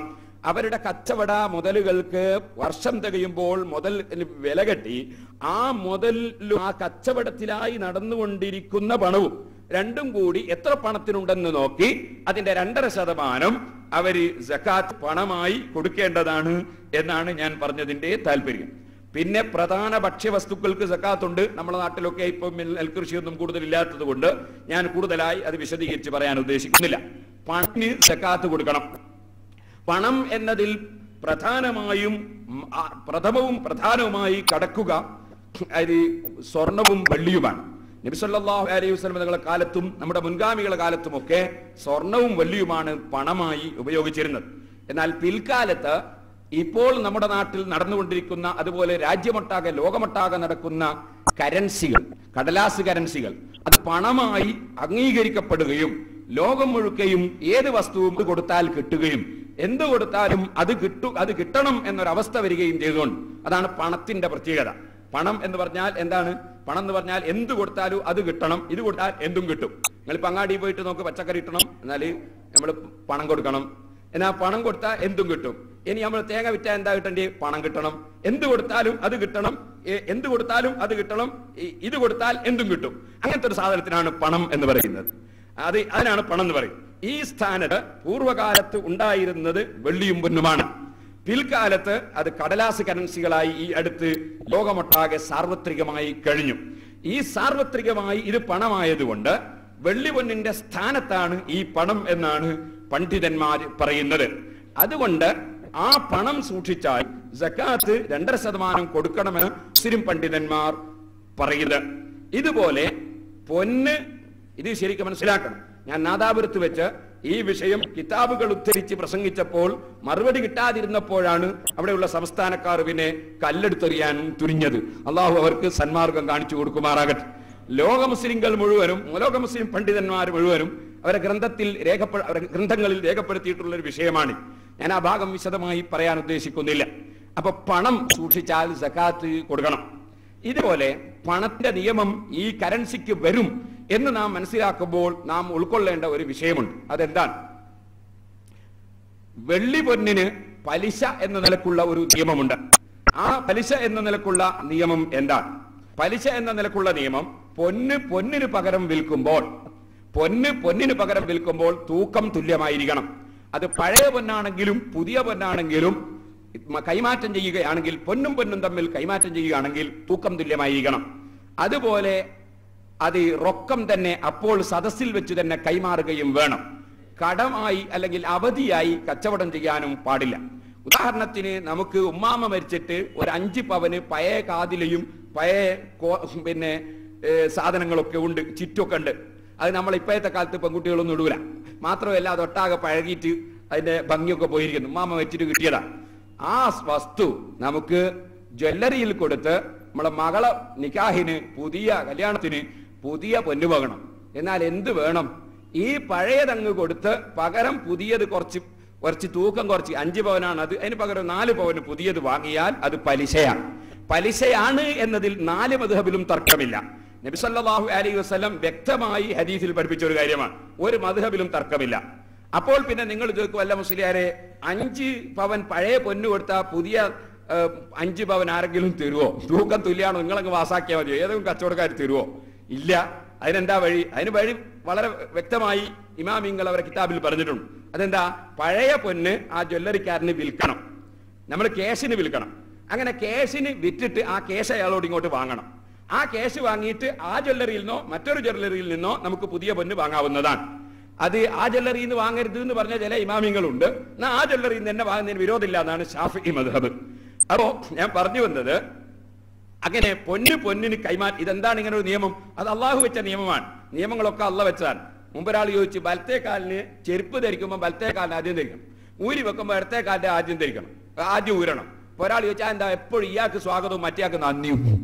അതിന്റെ വലത്തെ കാലിന് തന്നെ ആദ്യത്തെ ചെരുപ്പ് ധരിക്കണം, ഊരും എല്ലാം ഇടത്തെ കാല്, അല്ലെ എപ്പം വലത്തെ കാലിന് ഉദ്ഘാടനം, ഈ ഇടത്തെ കാലിന് എപ്പോ നന്ദി? അതെന്താ? അത് അള്ളാന്റെ നിയമമാണ്. അള്ളാന്റെ നിയമം ചോദ്യം ചെയ്തുകൂടാ. സുബഹിക്കാരെന്താ 2 റക്അത്ത്, ദുഹറെന്താ 4? അള്ളാന്റെ നിയമമാണ്. സുജൂദ് എന്താ 2, റുക്കു എന്താ 1? അള്ളാന്റെ നിയമമാണ്. വ്യഭിചാരിയെ എറിഞ്ഞു കൊല്ലണം, കട്ടവന്റെ കൈമുറിക്കണം, അള്ളാന്റെ നിയമമാണ്. അതെന്താ? കട്ടവന്റെ കൈമുറിക്കുന്ന കണക്കിന് വ്യഭിചാരി ചെയ്യേണ്ടി എന്താ? ആ കക്കാൻ വേണ്ടി ഉപയോഗിച്ച സാധനമാണല്ലോ മുറിക്കുന്നത്. അക്കണക്കിന് ഒന്ന് നന്നായി മാർക്കം ചെയ്യല്ലേ വേണ്ട. പക്ഷേ അങ്ങനല്ല, നിയമം അള്ളാഹുവിൻ്റെതാണ്. ആ നിയമം പാലിച്ചു നടക്കുന്നവനാണ് മുസ്ലിം എന്ന് പറയുന്നത്. നമ്മളെ യുക്തി നോക്കിയിട്ടോ നമ്മുടെ ബുദ്ധി നോക്കിയിട്ടോ അല്ല മതനിയമം. ഇത് ആദ്യം നമ്മൾ ഉറപ്പിക്കണം. അവിടെയാണ് സുന്നികളും സുന്നികളല്ലാത്തവരും തമ്മിൽ വേർതിരിയുന്നത്. ഇരിക്കട്ടെ, പറഞ്ഞു വന്നത്, അപ്പൊ മുസ്ലിമീങ്ങളെ സംബന്ധിച്ചിടത്തോളം പഴയ പൊന്ന് വിൽക്കുമ്പോൾ പുതിയ പൊന്ന് വാങ്ങുകയാണെങ്കിൽ അത് ക്യാഷിന് കൈകാര്യം ചെയ്യുകയല്ലാതെ പഴയ പൊന്ന് കൊടുത്ത് പുതിയ പൊന്ന് വാങ്ങരുത്. ഇന്ന് ഏകദേശം ജ്വല്ലറിക്കാരും ഈ നിയമം പാലിക്കാതെയാണ് കച്ചവടം ചെയ്യുന്നത്. അവർ അള്ളാഹുവിന്റെ അടുക്കൽ എത്തുമ്പോൾ അവർ ഉത്തരവാദികളാകും, സംശയമില്ല. അതുപോലെ തന്നെ അവരോട് ബന്ധപ്പെടുന്നവരും ഇത് ശ്രദ്ധിച്ചില്ലെങ്കിൽ ഉത്തരവാദിയാവും. ഇനി ഞാൻ പറയാൻ പോകുന്നത് മറ്റൊരു കാര്യമാണ്. എന്താണ്? നമ്മൾ നേരത്തെ പറഞ്ഞു, സക്കാത്തിന്റെ വിഷയം പറയുമ്പോൾ പറഞ്ഞു, ഈ ക്യാഷ്, നമ്മുടെ കറൻസി, ഈ കടലാസ് കറൻസി, അത് പണത്തിന്റെ സ്ഥാനത്താണ് എന്ന് പറഞ്ഞു. അതുകൊണ്ട് അത് പണമാണ് എന്ന് പറഞ്ഞു. അത് പണമായതുകൊണ്ട് അതിന് സക്കാത്ത് കൊടുക്കണം എന്ന് പറഞ്ഞു. അപ്പോഴെന്തായി? വെള്ളി പൊന്നിന്റെ നിയമം അതിനും ബാധകമായി. വെള്ളി പൊന്നിന്റെ നിയമം എന്താണ്? വെള്ളിയും പൊന്നും തമ്മിൽ കൈമാറ്റം നടക്കുകയാണെങ്കിൽ, നേരത്തെ ഞാൻ പറഞ്ഞു പൊന്നും തമ്മിലുള്ള കൈമാറ്റമാണ്. വെള്ളിയും പൊന്നും തമ്മിൽ കൈമാറ്റം നടത്തുകയാണെങ്കിൽ അതിന്റെ ഇസ്ലാമിക നിയമം തൂക്കം തുല്യമാകണമെന്നില്ല. അതായത് 100 ഗ്രാം പൊന്നിന് പകരം 100 ഗ്രാം വെള്ളി ആകേണ്ട ആവശ്യമില്ല. കാരണം രണ്ടും 2 സാധനങ്ങളാണ്. അപ്പോ തൂക്കം തുല്യമാകേണ്ടതില്ല. പക്ഷേ 2 നിയമം പാലിച്ചില്ലെങ്കിൽ പലിശയാണ്. അതെന്താ 2 നിയമം? ഒരു നിയമം, ഈ വെള്ളിയും പൊന്നും തമ്മിൽ കൈമാറ്റുമ്പോൾ റൊക്കമായിരിക്കണം, കടമായിട്ട് പാടില്ല. അപ്പൊ വെള്ളി കൊടുക്കുമ്പോൾ തന്നെ പൊന്നിങ്ങോട്ട് കൊടുത്തിരിക്കണം. അതുപോലെ കച്ചവടം പറയുമ്പോൾ തന്നെ അവധി പറഞ്ഞുകൊണ്ട് പാടില്ല. ഈ 2 നിയമങ്ങൾ നിർബന്ധമാണ്. സദസ്സ് വിട്ടുപിരിയുന്നതിന് മുമ്പ് വസ്തുക്കൾ കൈമാറണം. മറ്റൊന്ന്, കച്ചവടത്തിൽ അവധി പറയാൻ പാടില്ല. അവധി പറഞ്ഞിട്ട് അന്നേരം സാധിച്ചിട്ട് കൊടുക്കാലോ, അങ്ങനെയും പറ്റില്ല. അവധി പറയാനേ പാടില്ല. മറിച്ച് കച്ചവടം റൊക്കം പറഞ്ഞുകൊണ്ടുള്ള കച്ചവടമാകണം. സദസ്സ് പിരിയും മുമ്പേ വസ്തുക്കൾ കൈമാറണം, ഇല്ലെങ്കിൽ ഇത് പലിശയാണ്. ആരാ പറഞ്ഞത്? മുഹമ്മദുർ റസൂലുള്ളാഹി സല്ലല്ലാഹു അലൈഹി വസല്ലം തങ്ങൾ പറഞ്ഞതാണ്. ഇമാം മുസ്ലിം റിപ്പോർട്ട് ചെയ്ത ഹദീസിൽ അതുണ്ട്. 4 മദ്ഹബിലും തർക്കമില്ലാത്തൊരു മസലയാണ്. ഇവിടെയാണ് ഞാൻ നിങ്ങളുടെ ശ്രദ്ധ ക്ഷണിക്കുന്നത്. അതെന്താ? ഞാൻ നേരത്തെ പറഞ്ഞു നമ്മുടെ കടലാസ് കറൻസിയും പണമാണ്. കടലാസ് കറൻസി പണമാണെന്ന് വരുമ്പോൾ ഈ പണവും തമ്മിലുള്ള കൈമാറ്റത്തിൽ വെള്ളിയും പൊന്നും തമ്മിൽ കൈമാറ്റം നടത്തുമ്പോൾ കടത്തിന് പാടില്ല എന്ന് പറഞ്ഞല്ലോ. അതുകൊണ്ട് തന്നെ നമ്മൾ ഇപ്പോൾ ഒരു സ്ഥലത്തുനിന്ന് പൊന്ന് വാങ്ങുകയാണെങ്കിൽ അവിടെ ക്യാഷ് കൊടുത്തുകൊണ്ടല്ലാതെ കടം പറഞ്ഞുകൊണ്ട് പൊന്ന് വാങ്ങാൻ പാടില്ലെന്നാണ് ഇതിൽ നിന്ന് മനസ്സിലാക്കാൻ കഴിയുന്നത്. കടലാസ് കറൻസിക്ക് സകാത്ത് കൊടുക്കണം എന്ന് പറയുന്ന പണ്ഡിതന്മാർ നിർബന്ധമായും ഇത് മുസ്ലിം സമുദായത്തെ പഠിപ്പിച്ചേ പറ്റൂ. ഞാൻ ഇതെന്റെ പുസ്തകത്തിൽ വിശദമായി എഴുതിയതും കേരളത്തിൽ ഇന്നറിയപ്പെടുന്നതും മരണപ്പെട്ടു പോയതുമായ വലിയ വലിയ ആലിമീങ്ങളൊക്കെ ആ പുസ്തകത്തിന് അവതാരിക എഴുതിയിട്ടുള്ളതും ആണ്. അവർക്ക് ഞാൻ വായിച്ചു കേൾപ്പിച്ചു കൊടുത്തതുമാണ്. പാനൂർ തങ്ങള്, ബഹുമാനപ്പെട്ട OK ഉസ്താദ്, അതുപോലെ കുറ്റിപ്പുറം അബ്ദുൽ മുസ്ലിയാർ തുടങ്ങി ഒരു സംഘടനയിലും പ്രവർത്തിക്കാത്ത പ്രഗത്ഭരായ ആലിമീങ്ങൾക്ക് ഞാൻ ആ വിഷയം എന്റെ പുസ്തകത്തിൽ എഴുതി കേൾപ്പിച്ചു കൊടുക്കുകയും അവരതൊക്കെ അംഗീകരിച്ചുകൊണ്ട് അംഗീകാരം നൽകിക്കൊണ്ട് അവതാരിക എഴുതുകയും ചെയ്തിട്ടുള്ളതാണ്. ഞാൻ ഇത് എന്റെ വകയിൽ പറഞ്ഞാൽ തെറ്റിദ്ധരിക്കരുത്. മാത്രമല്ല വിദേശ നാടുകളിലുള്ള പണ്ഡിതന്മാർ എഴുതുന്ന ഗ്രന്ഥങ്ങളിൽ അവരും ഈ നിയമം വ്യക്തമായി രേഖപ്പെടുത്തി വെച്ചിട്ടുണ്ട്. ഞാൻ എന്റെ വകയിൽ പറയുന്നതല്ല. ഈ കാലത്താണല്ലോ കറൻസി ഉള്ളത്. പഴയ ഇമാമികളുടെ കാലഘട്ടത്തിൽ കറൻസി ഇല്ല. അതുകൊണ്ടാണ് ഈ കാര്യം പറയുന്നത്. അപ്പൊ കറൻസി ഇപ്പൊ നമ്മൾ തന്നെ, അപ്പൊ നിങ്ങൾക്ക് ചിലർക്ക് സംശയം ഉണ്ടാവും, ഒരു സാധു ഒരു പെൺകുട്ടീന്റെ കല്യാണത്തിന് ജ്വല്ലറിന്ന് എന്തെങ്കിലും ഒരു കടം വാങ്ങലുണ്ടെങ്കിലും അതും മുസ്ലിയാർ മുടക്കുന്ന മാട്ട എന്ന് ചിലർക്ക് തോന്നും. ഞാൻ പറയട്ടെ, കടം നിങ്ങൾക്ക് അത് മറ്റൊരു രൂപത്തിൽ വാങ്ങാവുന്നതാണ്. നിയമം പാലിച്ചാൽ മതി. അതെങ്ങനെയാ? ഈ ജ്വല്ലറിക്കാരൻ നിങ്ങൾക്കൊരു 10,000 രൂപയുടെ പൊന്ന് കടം തരാൻ സമ്മതിച്ചിട്ടുണ്ടെങ്കിൽ അയാളോട് 10,000 രൂപ കടം വാങ്ങുക, 10,000 ഉറുപ്പിക കടം വാങ്ങുക. എന്നിട്ട് ആ പൈസ കൊണ്ട് നിങ്ങൾ അവിടുന്ന് തന്നെ പൊന്ന് വാങ്ങിക്കോളൂ. അയാൾക്ക് ആ 10,000 കൊണ്ട കൊടുക്കുകയും ചെയ്തോളൂ. പിന്നെ അവധിയത്വം കൊണ്ട കൊടുക്കുകയും ചെയ്തോളൂ. സംഖ്യ അയാളോട് കടം വാങ്ങുന്നതിന് വിരോധമില്ല. നേരെ മറിച്ച് പിന്നീട് ക്യാഷ് തരും എന്ന നിലക്ക് സ്വർണം കടം വാങ്ങാൻ പാടില്ല എന്നാ പറഞ്ഞത്. അതുകൊണ്ട് ഈ നിയമം കൊണ്ട് ഒരു ബുദ്ധിമുട്ടും വരാനില്ല. മറിച്ച് കച്ചവടക്കാർക്ക് ഈ കടം തരാമെന്ന് പറഞ്ഞ് പാവപ്പെട്ടവർ കുടുങ്ങിയ സമയത്ത് ചൂഷണം ചെയ്ത് പലിശ ഈടാക്കാനുള്ള വകുപ്പ് ഇസ്ലാമിൽ ഇല്ലാതാക്കുകയാണ്. തൽക്കാലം മോളെ വായിക്കുമ്പോ എന്തെങ്കിലും കൊണ്ടുപോയി പണയം വെച്ചിട്ട് എങ്ങനെങ്കിലും പൊന്നെടുത്തിട്ട് പിന്നെ എന്റെ പുറമ്പും ഒരു ഇപ്പം വിറ്റുവോ ഉസ്താദേ എന്ന് പറഞ്ഞ് വന്ന 100 ആളുകളെ എനിക്ക് തന്നെ അറിയാം. അതിനുള്ളൊരു ചാൻസ് ഇസ്ലാം അവിടെ അടച്ചു കളയുകയാണ്. അങ്ങനെ അത് പൊന്ന് കടമെടുത്തിട്ട് പിന്നീട് പൈസയും കൂട്ടുപലിശയും കൂട്ടി വാങ്ങാനുള്ള ഒരു ചാൻസ് ഉണ്ടാകാതിരിക്കാൻ ഇസ്ലാം വെച്ച ഒരു കണിശമായ നിയമമാണിത് എന്ന് നിങ്ങൾ മനസ്സിലാക്കണം. ഇനി ഒന്നുകൂടി ഞാൻ പറയുന്നു, ഈ കടലാസ് കറൻസി അടുത്ത കാലത്ത് വന്നതാണ്. അതായത് ഒരു 100 കൊല്ലത്തിനിപ്പുറം വന്നതാണ് ഈ കടലാസ് കറൻസി. അതിന് കടലാസ് കറൻസിയിൽ വെള്ളിയുറുപ്പികയാണ്. പഴയ വയസ്സന്മാർക്കൊക്കെ വെള്ളിയുറുപ്പിക കൈകാര്യം ചെയ്ത വയസ്സന്മാർ ഇതിലുണ്ടാവും. അപ്പോ ഞാൻ പറഞ്ഞു തരുന്നത്, ഈ വെള്ളി ഉറുപ്പികയായ കാലഘട്ടത്തിലും പൊന്ന് വാങ്ങാറുണ്ടല്ലോ. വെള്ളി ഉറുപ്പിക കൊടുത്ത് പൊന്ന് വാങ്ങുന്ന സമയത്തുള്ള അതേ നിയമമാണ് ഇപ്പോൾ ക്യാഷ് കൊടുത്ത് പൊന്ന് വാങ്ങുമെന്നാണ് ഞാൻ പറഞ്ഞത്. നിയമത്തിന് മാറ്റമൊന്നും വന്നിട്ടില്ല. പണ്ട് കാലത്ത് വെള്ളി ഉറുപ്പിക കൊടുത്ത് പൊന്ന് വാങ്ങുമ്പോഴുള്ള നിയമം എന്താണ്? വെള്ളി ഉറുപ്പിക കൊടുത്ത് പൊന്ന് വാങ്ങുമ്പോഴുള്ള നിയമം റൊക്കം കൊടുക്കണം എന്നാണ്. അതേ നിയമമാണ് ഇന്നും. പക്ഷേ ഇന്ന് കൊടുക്കുന്നത് കടലാസ് കറൻസിയാണെന്ന് മാത്രം. നിയമത്തിന് മാറ്റമൊന്നും ഉണ്ടായിട്ടില്ല. വെള്ളി ഉറുപ്പികക്ക് എന്താണോ നിയമം അതേ നിയമമാണ് ക്യാഷിനും. ഇതൊന്നും 4 മദ്ഹബിലും തർക്കമില്ലാത്ത മസലയാണ്. ഇത് എന്റെ മാന്യ മുസ്ലിം സഹോദരന്മാർ മനസ്സിലാക്കണം. ഞാൻ ചില ആളുകളോട് ഇത് പറഞ്ഞപ്പോ പലരും എന്നോട് പറയാറുണ്ട്, ഇതൊന്നും മുസ്ലിംമാർ പറയുന്നില്ലല്ലോ. വെറുതെ പറയാണ്. ഞാൻ ആ വിഷയത്തിൽ ഒരു പുസ്തകം തന്നെ എഴുതിയിട്ടുണ്ട്. ഞാൻ എത്രയോ പ്രസംഗത്തിൽ പറഞ്ഞിട്ടുണ്ട്. മുസ്ലിംമാർ പറയുന്നുണ്ടോ നോക്കണമെങ്കിൽ കേൾക്കാൻ ആൾക്കാർ വരണ്ടേ. അപ്പൊ കേൾക്കാൻ ആൾക്കാർ വരണമെങ്കിൽ ഇപ്പൊ മാധ്യമം പത്രം പോലത്തെ ഒരു ഫിത്തന ഉണ്ടാക്കിയാലേ ആൾക്കാർ വരുള്ളൂ. അതിന് അള്ളാഹ് എടുക്കുന്ന പണിയാണ് ഇങ്ങനത്തെ ചില സന്ദർഭങ്ങൾ. ആ സമയത്ത് അള്ളാഹു നമ്മളെ ഏൽപ്പിച്ച ഉത്തരവാദിത്വം നിങ്ങളെ ഹൃദയത്തിൽ എത്തിക്കുകയാണ്. ഞാൻ എന്റെ വിഷയത്തിലേക്ക് തന്നെ പോകുന്നു. അപ്പൊ പറഞ്ഞത് കടലാസ് കറൻസി പണത്തിന്റെ സ്ഥാനത്താണ് എന്നാണ് പറഞ്ഞത്. ഈ കച്ചവടം ഈ രീതിയിൽ ചെയ്യുന്നതാണ് പലിശ. അതിന്റെ പുറമെ ഒരാൾ എന്തെങ്കിലും ഒരു വസ്തു നമുക്ക് കടം തരികയാണ്. കടം കൊടുക്കുക എന്നത് വലിയ പ്രധാനപ്പെട്ട ഒരു സുന്നത്താണ് ഇസ്ലാം. സദഖ ചെയ്യുന്നതിന്റെ പകുതി കൂലി എന്ന് പറഞ്ഞാൽ 1000 ഉറുപ്പിക കടം കൊടുത്താൽ 500 ഉറുപ്പിക സദഖ ചെയ്ത പ്രതിഫലം ചുരുങ്ങിയത് അല്ലാഹു തആല തരും. അപ്പൊ കടം കൊടുക്കുക എന്നത് വളരെ നല്ലൊരു ഏർപ്പാടാണ്. കടം കൊടുക്കുക, കടം വാങ്ങൽ നല്ല ഏർപ്പാടല്ല. അത്യാവശ്യമുണ്ടെങ്കിൽ കുടുങ്ങിയാൽ മാത്രമേ കടം വാങ്ങാവൂ. അത് തന്നെ കൊടുക്കാനുള്ള വകുപ്പ് മുന്നിൽ കണ്ടുകൊണ്ടല്ലാതെ കടം വാങ്ങാനും പോകരുത്. ഇരിക്കട്ടെ, കടം എന്ന് പറയുന്നത് വലിയൊരു വിഷയമാണ്. അള്ളാഹു എല്ലാ കടങ്ങളിൽ നിന്നും നമുക്ക് ലാഭത്ത് നൽകുമാറാകട്ടെ. പറഞ്ഞു വന്നത്, കടം ഇടപാട് നടത്തുമ്പോൾ ആ കടത്തിന്റെ വകയിൽ എന്തെങ്കിലും ഒരു ഉപകാരം നിബന്ധന വെച്ചാൽ അത് കടപ്പലിശയാണ്. എന്ന് പറഞ്ഞാൽ ഉദാഹരണത്തിന് ഞാൻ പറയാം, ഞാൻ ഒരാളോട് ഒരിക്കൽ ആവശ്യമായിട്ട് 1,00,000 ഉറുപ്പിക കടം തരണം എന്ന് പറഞ്ഞു. ഞാൻ പലപ്പോഴും പലരോടും കടം വാങ്ങാറുണ്ട്. ഈ സ്ഥാപനം തുടങ്ങിയത് മുതൽ ഇന്ന് വരെയും കടം വാങ്ങിയിട്ട് തന്നെയാണ് നടത്തിയിട്ടുള്ളത്. ആദ്യം വാങ്ങിയ സ്ഥലം എന്റെ നാട്ടിൽ വെള്ളാട്ട് പോക്കറ്, പുന്നോളി, ആരി തുടങ്ങിയവരുടെ 5,000, 10,000 ഉറുപ്പിക കടം വാങ്ങിയിട്ടാണ് ആദ്യം വാങ്ങിയ 19 സെന്റ് സ്ഥലത്തിന്റെ സംഖ്യ ഞാൻ അപ്പോൾ കൊടുത്തത്. അപ്പൊ നിങ്ങളെ പോലത്തവരോട് പിരിവെടുത്തിങ്ങും ഉണ്ടാക്കാന്നുള്ള നിയത്തിലാണ് എല്ലാം ചെയ്യൽ. അങ്ങനെ തന്നെയാണ് ഇപ്പോഴും, അങ്ങനെ തന്നെയാണ് ഇന്നും. ഈ സ്ഥാപനത്തിന് 60 ലക്ഷം ഉറുപ്പികയോളം കടമുണ്ടാകുമെന്നാണ് ഞാൻ കരുതുന്നത്. അത് പിന്നീട് അള്ളാഹു ഇങ്ങ് തരും എന്ന നിലക്ക് ഓരോ പ്രവൃത്തിയും ചെയ്യലാണ്. അങ്ങനെ അല്ലാതെ നമുക്ക് പൈസയൊക്കെ റെഡിയാക്കി വെച്ചിട്ട് ഒരു സാധനവും സംഗതിയും ചെയ്യാൻ ഈ ലോകത്ത് കഴിയില്ല. ചെയ്യുകയാണെങ്കിൽ ഒന്നും ചെയ്യലുണ്ടാവില്ല, ഇരുന്നിരുത്തത്തിനുണ്ടാവും. ഇരിക്കട്ടെ, പറഞ്ഞു വന്നത്, അപ്പൊ കടം എന്ന് പറയുന്നത് അത് കൊടുക്കാനുള്ള വകുപ്പുകൾ മുന്നിൽ കണ്ടുകൊണ്ടാണ് കടം വാങ്ങേണ്ടത്. അല്ലാതെ കടം വാങ്ങുന്നു കൊടുക്കുന്നത് നല്ലതാണെങ്കിലും എന്നത് ഗുണകരം അല്ല. കടം വലിയ ബാധ്യതയാണ്. ഇമാം ഷാഫി റളിയല്ലാഹു അൻഹു പറഞ്ഞിട്ടുണ്ട്, ഞാൻ വലിയ പാറക്കല്ലുകളും ഇരുമ്പുകളൊക്കെ എടുത്ത് പൊക്കിയിട്ടുണ്ട്, അതിനകത്തും വലിയ കനയില്ല, വലിയ വെയിറ്റ് ഉള്ളത് കടത്തിനാണ്. ഫമാ വജത്തു അസ്ഖല മിന ദൈൻ, കടത്തിനേക്കാൾ ഭാരമുള്ള ഒന്നും ഞാൻ കണ്ടിട്ടില്ല എന്ന് ബഹുമാനപ്പെട്ട ഇമാം ഷാഫി റളിയല്ലാഹു അൻഹു പറഞ്ഞിട്ടുണ്ട്. അതുകൊണ്ട് കടം എന്നത് സൽക്കർമ്മമാണ്, കടം കൊടുക്കൽ സൽക്കർമ്മമാണ്, വാങ്ങാതിരിക്കാനാണ് ശ്രമിക്കേണ്ടത്. അത്യാവശ്യ ഘട്ടത്തിൽ കടം വാങ്ങാം. വാങ്ങുന്നവരെ കടം കൊണ്ട് സഹായിക്കുന്നത് വലിയ പ്രതിഫലമുള്ള സംഗതിയുമാണ്. ഈ കാര്യം സാന്ദർഭികമായി നിങ്ങളുടെ ശ്രദ്ധയിൽപ്പെടുത്തുന്നു. പിന്നെ സക്കാത്തിനെ സംബന്ധിച്ച് ഒരു കാര്യം കൂടി പറയാനുണ്ട്. വേറെ പലതും ഉണ്ടെങ്കിൽ ഇപ്പോൾ അതിന്റെ ആട്ടിന്റെ സക്കാത്ത്, പശുവിന്റെ സക്കാത്ത്, ഒട്ടകത്തിന്റെ സക്കാത്ത് നിങ്ങളോട് പറയേണ്ട ആവശ്യമില്ലല്ലോ. അതേ സമയത്ത് ഒരു കാര്യം കൂടി പറയാനുണ്ട്. സക്കാത്ത് കൊടുക്കുന്നത് വീടണം. സക്കാത്ത് കൊടുക്കുന്നത് വീടണം. അത് വീടണമെങ്കിൽ അതിനുള്ള മാർഗം നമ്മൾ തന്നെ സക്കാത്ത് കൊടുക്കലാണ്. ഇസ്ലാമിക ഭരണാധികാരിക്ക് സക്കാത്ത് സ്വരൂപിച്ച് വിതരണം ചെയ്യാൻ അധികാരമുണ്ട്. വേറെ ഒരു കമ്മിറ്റിക്കും ഒരു വിഭാഗത്തിനും സക്കാത്ത് സംഭരിക്കാനുള്ള അധികാരം ഇസ്ലാം മതം കൊടുത്തിട്ടില്ല, ഖുർആൻ കൊടുത്തിട്ടില്ല. ഇപ്പോൾ നിങ്ങൾക്കൊക്കെ അറിയാം, മാധ്യമം പത്രത്തിൽ സുന്നത്ത് ജമാഅത്തിന്റെ സ്ഥാപനത്തെയും സുന്നത്ത് ജമാഅത്തിന്റെ നേതാക്കളെയും അപകീർത്തിപ്പെടുത്താൻ വേണ്ടി ഒരു ലേഖനം പ്രസിദ്ധീകരിച്ചു.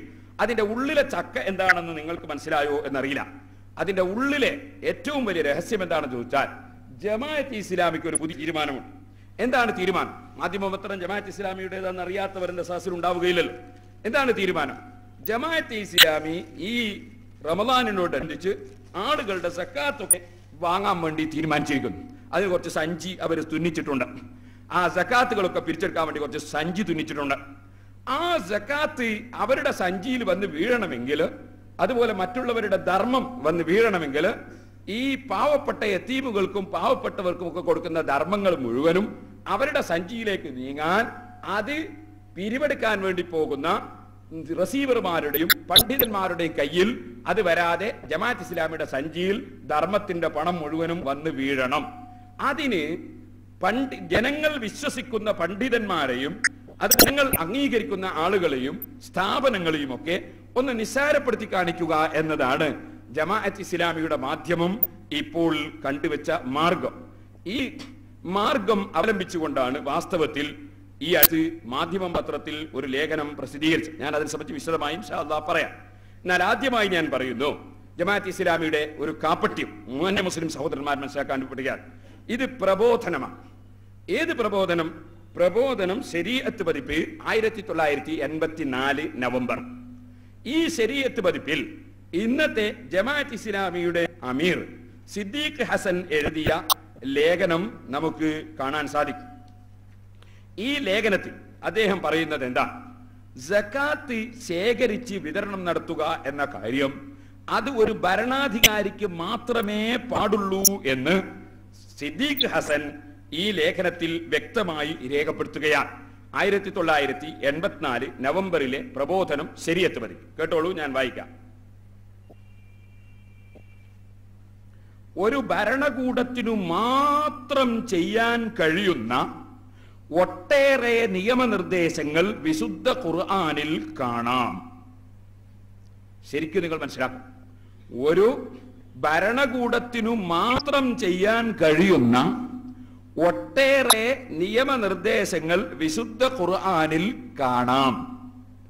സക്കാത്തിന്റെ കാര്യക്ഷമമായ ശേഖരണ വിതരണം, സക്കാത്തിന്റെ കാര്യക്ഷമമായ ശേഖരണ വിതരണം, പലിശ സംബന്ധിച്ച നിയമങ്ങൾ, പ്രതിക്രിയാവിധികൾ.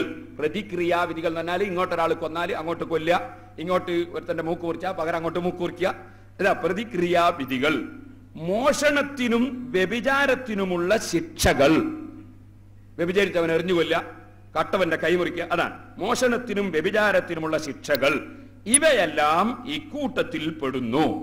അപ്പൊ ഒരു ഭരണകൂടത്തിന് മാത്രം ചെയ്യാൻ കഴിയുന്ന കാര്യങ്ങളായി ശുദ്ധ ഖുർആൻ പഠിപ്പിച്ച കാര്യങ്ങളിൽ പെട്ടതാണ് സകാത്തിന്റെ കാര്യക്ഷമമായ ശേഖരണ വിതരണമെന്ന് ജമാഅത്ത് ഇസ്ലാമിയുടെ അമീർ പ്രബോധനം ശരീഅത്ത് പതിപ്പ് 1984 നവംബറിൽ എഴുതിയതാണ് ഞാൻ നിങ്ങൾക്ക് വായിച്ചു കേൾപ്പിച്ചത്. നമ്മളെ വീഡിയോക്കാരൻ ഉറങ്ങിയ പിടിച്ച ഇതൊന്നും ആ വീഡിയോയിൽ നിങ്ങൾ പിടിച്ചാളാ. ഈ വരികൾ ഞാൻ പറയുന്നത് അങ്ങോട്ട് കൊണ്ടത് പിടിച്ചു. ഞാൻ പറയുന്നത് ഇത് ഖുർആൻ ഉള്ളതെന്ന് 984 പറഞ്ഞ പ്രബോധനക്കാരൻ, അത് പറഞ്ഞ ജമാഅത്ത് ഇസ്ലാമിയുടെ അമീർ ഇപ്പോൾ അത് നോക്കണ്ട, അത് അവിടെ പിടിച്ചോളൂ. നിങ്ങൾ ഞാൻ പറഞ്ഞു തന്നെ അവർ പിടിക്കുക, പുതിയ ഒന്നും പിടിക്കില്ല. അപ്പോ നിങ്ങൾ മനസ്സിലാക്കേണ്ടത് 984 ഖുർആനിൽ അങ്ങനെയാണ് ഉള്ളതെങ്കിൽ 2004 ആവുമ്പോ 20 കൊല്ലത്തിനിടയ്ക്ക് ഖുർആനിലെ ആയത്ത് എങ്ങനെയാ ജമാഅത്ത് ഇസ്ലാമിക്കാർക്ക് ദുർബലപ്പെട്ടത്? 984 ഖുർആനിലുള്ള ഇങ്ങനെയാണ്. സക്കാത്തിന്റെ കാര്യക്ഷമമായ ശേഖരണ വിതരണവും കട്ടവന്റെ കൈമുറിക്കലും വ്യഭിചാരിയെ എറിഞ്ഞുകൊല്ലലും ഒക്കെ അത് ഭരണകൂടത്തിന് മാത്രമേ പറ്റുള്ളൂ ഖുർആനിലുണ്ട്. അത് 984. 2004 ആകുമ്പോ ജമാഅത്ത് ഇസ്ലാമി കമ്മിറ്റി മുഖേന സക്കാത്ത് ശേഖരിക്കാൻ വേണ്ടി സർവ്വ പദ്ധതികളും ആവിഷ്കരിച്ചിട്ട് അവിടെയും ഇവിടെയും മുഖാമുഖം നടത്തുകയാണ്, ക്യാമ്പയിൻ നടത്തുകയാണ്, പ്രസംഗിക്കാണ്. മുഖാമുഖം നടത്തുമ്പോൾ സുഖമാണ്. കാരണം എന്നെ പോലത്തെ ഒരാൾക്ക് ഇതും എടുത്ത് പോകാൻ പറ്റുമോ? നിങ്ങൾ എന്നെ ചോദിക്കില്ല, അവിടെ കുഴപ്പമുണ്ടായാലും അയാൾ എന്തിനാ അവിടെ പോയെന്ന് ചോദിക്കൂലേ? അയാൾ എന്തിനാണ് അവിടെ പോയത് എന്ന് ചോദിക്കൂലേ? അവരുടെ മുഖാമുഖത്തിൽ എനിക്ക് പോകാൻ പറ്റുമോ? കാന്തപുരസ്ഥാനിന് പോകാൻ പറ്റുമോ? പറയാൻ പറ്റുന്ന പണ്ഡിതന്മാർക്ക് അവിടെ പോകാൻ പറ്റുമോ? പിന്നെ ഏതെങ്കിലും കുട്ടികൾക്ക് പോയാൽ ചോദിക്കാൻ അറിയോ? ഇതവർ വായിച്ചിട്ടുണ്ടോ, മനസ്സിലാക്കിയിട്ടുണ്ടോ? അപ്പൊ മുഖാമുഖം തന്നെ പരിപാടി നാദാപുരത്തടക്കം അതുപോലെ മറ്റു പല സ്ഥലങ്ങളിലും വെച്ച് മുസ്ലിമീങ്ങളെ തെറ്റിദ്ധരിപ്പിക്കുകയാണ്. ഇതേത് മലയാളിക്കും മനസ്സിലാവൂലേ? 984 ഖുർആനുള്ള ഒരു നിയമം 2004 ആകുമ്പോൾ ക്യാൻസൽ ആയത് എങ്ങനെ? ജമാഅത്ത് ഇസ്ലാമിന്റെ ഓഫീസിൽ ഇങ്ങനെ ജിബ്രീൽ വരികയെ? ജമാഅത്തിന്റെ ഓഫീസിൽ ജിബ്രീൽ വരുന്നുണ്ടോ? ഇത് ആഖിറം വിശ്വസിക്കുന്ന മുസ്ലിമീങ്ങൾ റമദാനെങ്കിലും ചിന്തിക്കണം. അതിനുവേണ്ടിയാണ് ഞാനിത് പറയുന്നത്. അപ്പൊ എന്താ വിഷയം എന്ന് ചോദിച്ചാൽ അവർക്ക് ആഖിറത്തിന്റെ ഒരു വിഷയവും വിശ്വാസം ഇല്ല. ഏത് കളവും പറയാം, എന്തും പറഞ്ഞ് പ്രചരിപ്പിക്കാം. ഇതാണ് അതിന്റെ അടിസ്ഥാനം. ഇനി അതിന് 100 തെളിവുണ്ട്, ഇപ്പൊ പറയുന്നില്ല. സുന്നികളും സുന്നത്തെ മാത്രം ഒരു ലേഖനം എഴുതി പ്രബോധനത്തിൽ 988 ഡിസംബർ 31. ഇതിലെന്താ പറയുന്നത്? ഇതിൽ പറയുന്നത് മുഹീദ്ദീൻ ഷെയ്ഖ് നബിയാണെന്ന് നമ്മളെല്ലാം വിശ്വസിക്കുന്നുണ്ട്. സുന്നികൾ മുഹീദ്ദീൻ ഷെയ്ഖ് നബിയാണെന്ന് വിശ്വസിക്കുന്നുണ്ട്. നുബുവത്ത് വാദം സുന്നികളിൽ കടന്നുകൂടിയത് കാണുക. മുഹീദ്ദീൻ ഷെയ്ഖിന്റെ മൗലിദിൽ ഷെയ്ഖബറുകൾ പറയുന്നതായി ഗ്രന്ഥകർത്താവ് അവതരിപ്പിക്കുന്നു.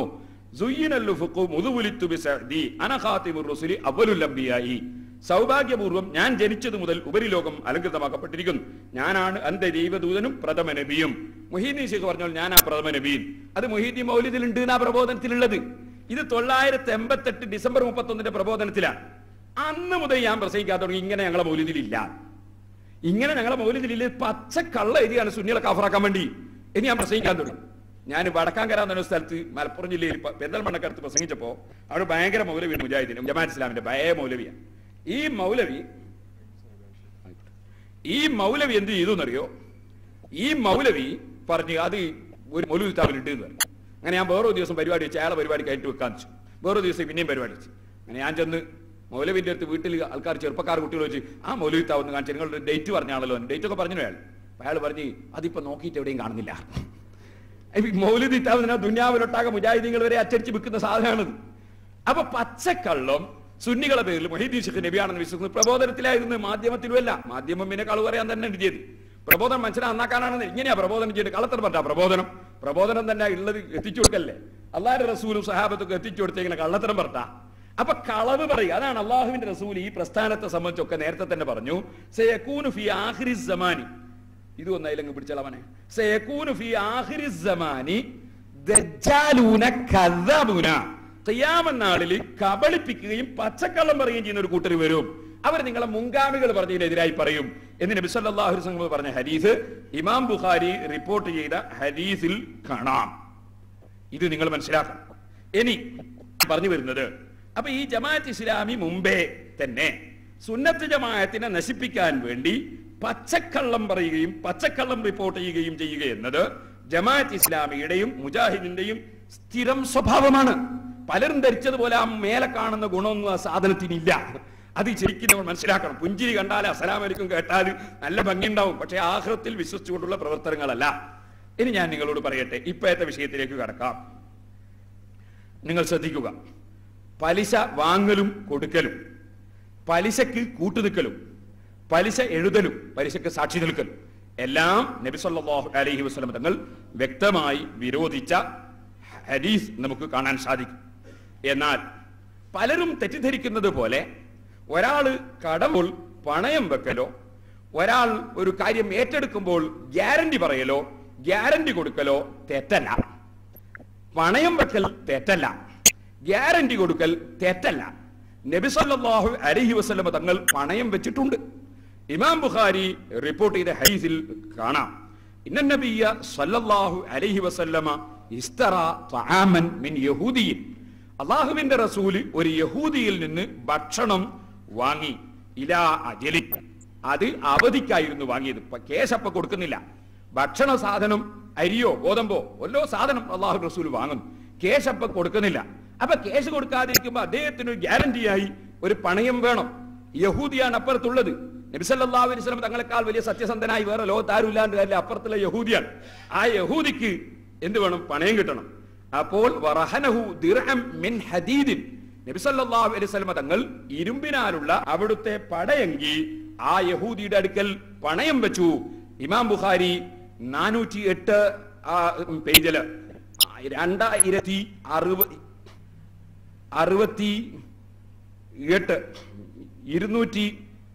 2096 2200 2251 2252 2352 2384 4509 2513 1916 4467 നമ്പറുകളിൽ ഈ ഹദീസ് റിപ്പോർട്ട് ചെയ്തിട്ടുണ്ട്. അപ്പൊ ഞാൻ പറഞ്ഞു വന്നത്, നബി സല്ലല്ലാഹു അലൈഹി വസല്ലമ തങ്ങൾ വഫാത്താകുന്ന സമയത്ത് പോലും ഈ പടയങ്കി പണയത്തിലായിരുന്നു എന്ന് ഹദീസിൽ കാണാം. ഇപ്പൊ പണയം വെക്കൽ തെറ്റല്ല. ചിലർക്ക് ഉദാഹരണം, പണയം വെക്കൽ തെറ്റാണ്. പണയം വെക്കൽ തെറ്റല്ല. ഇതുപോലെ ഗ്യാരണ്ടിയായി കൊടുക്കലും തെറ്റല്ല. അതേ സമയത്ത് പലിശ കൊടുക്കലും വാങ്ങലും തെറ്റാണ്. പലിശ കൊടുക്കലും വാങ്ങലും തെറ്റാണ്. ഇത് നാം മനസ്സിലാക്കി വെക്കണം. പക്ഷേ ഇവിടെ ഒന്നുകൂടി മസ്അല പഠിക്കുമ്പോൾ എല്ലാ മസ്അലകളും നമ്മൾ നന്നായി മനസ്സിലാക്കേണ്ടതുണ്ട്. ഇൻഷാ അല്ലാഹ് ഞാൻ അതിലേക്ക് കടന്നു വരാം. മറ്റൊന്ന് നാം മനസ്സിലാക്കേണ്ടത്, പലിശ കൊടുക്കൽ അനിവാര്യ ഘട്ടങ്ങളിൽ അനുവദനീയമാകും, വാങ്ങൽ ഒരിക്കലും അനുവദനീയമല്ല. പലിശ കൊടുക്കൽ അനിവാര്യ ഘട്ടങ്ങളിൽ അനുവദനീയമാകും എന്ന് പറഞ്ഞാൽ അതെങ്ങനെ? അതിന് ഞാനൊരു ചെറിയ ഉദാഹരണം പറയും. ഒരു ഉദാഹരണം, എൻ്റെ വീട്ടില് ഒരു പ്രായം ചെന്ന ഒരു ഉമ്മയെ വീട്ടിൽ താമസിക്കാൻ വേണ്ടി കൊണ്ടുവന്ന് നിർത്തി. എൻ്റെ കുട്ടികളെ പരിചരിക്കാനും ഭാര്യയെ സഹായിക്കാനും വേണ്ടിയാണ് നിർത്തിയത്. ഉദാഹരണം.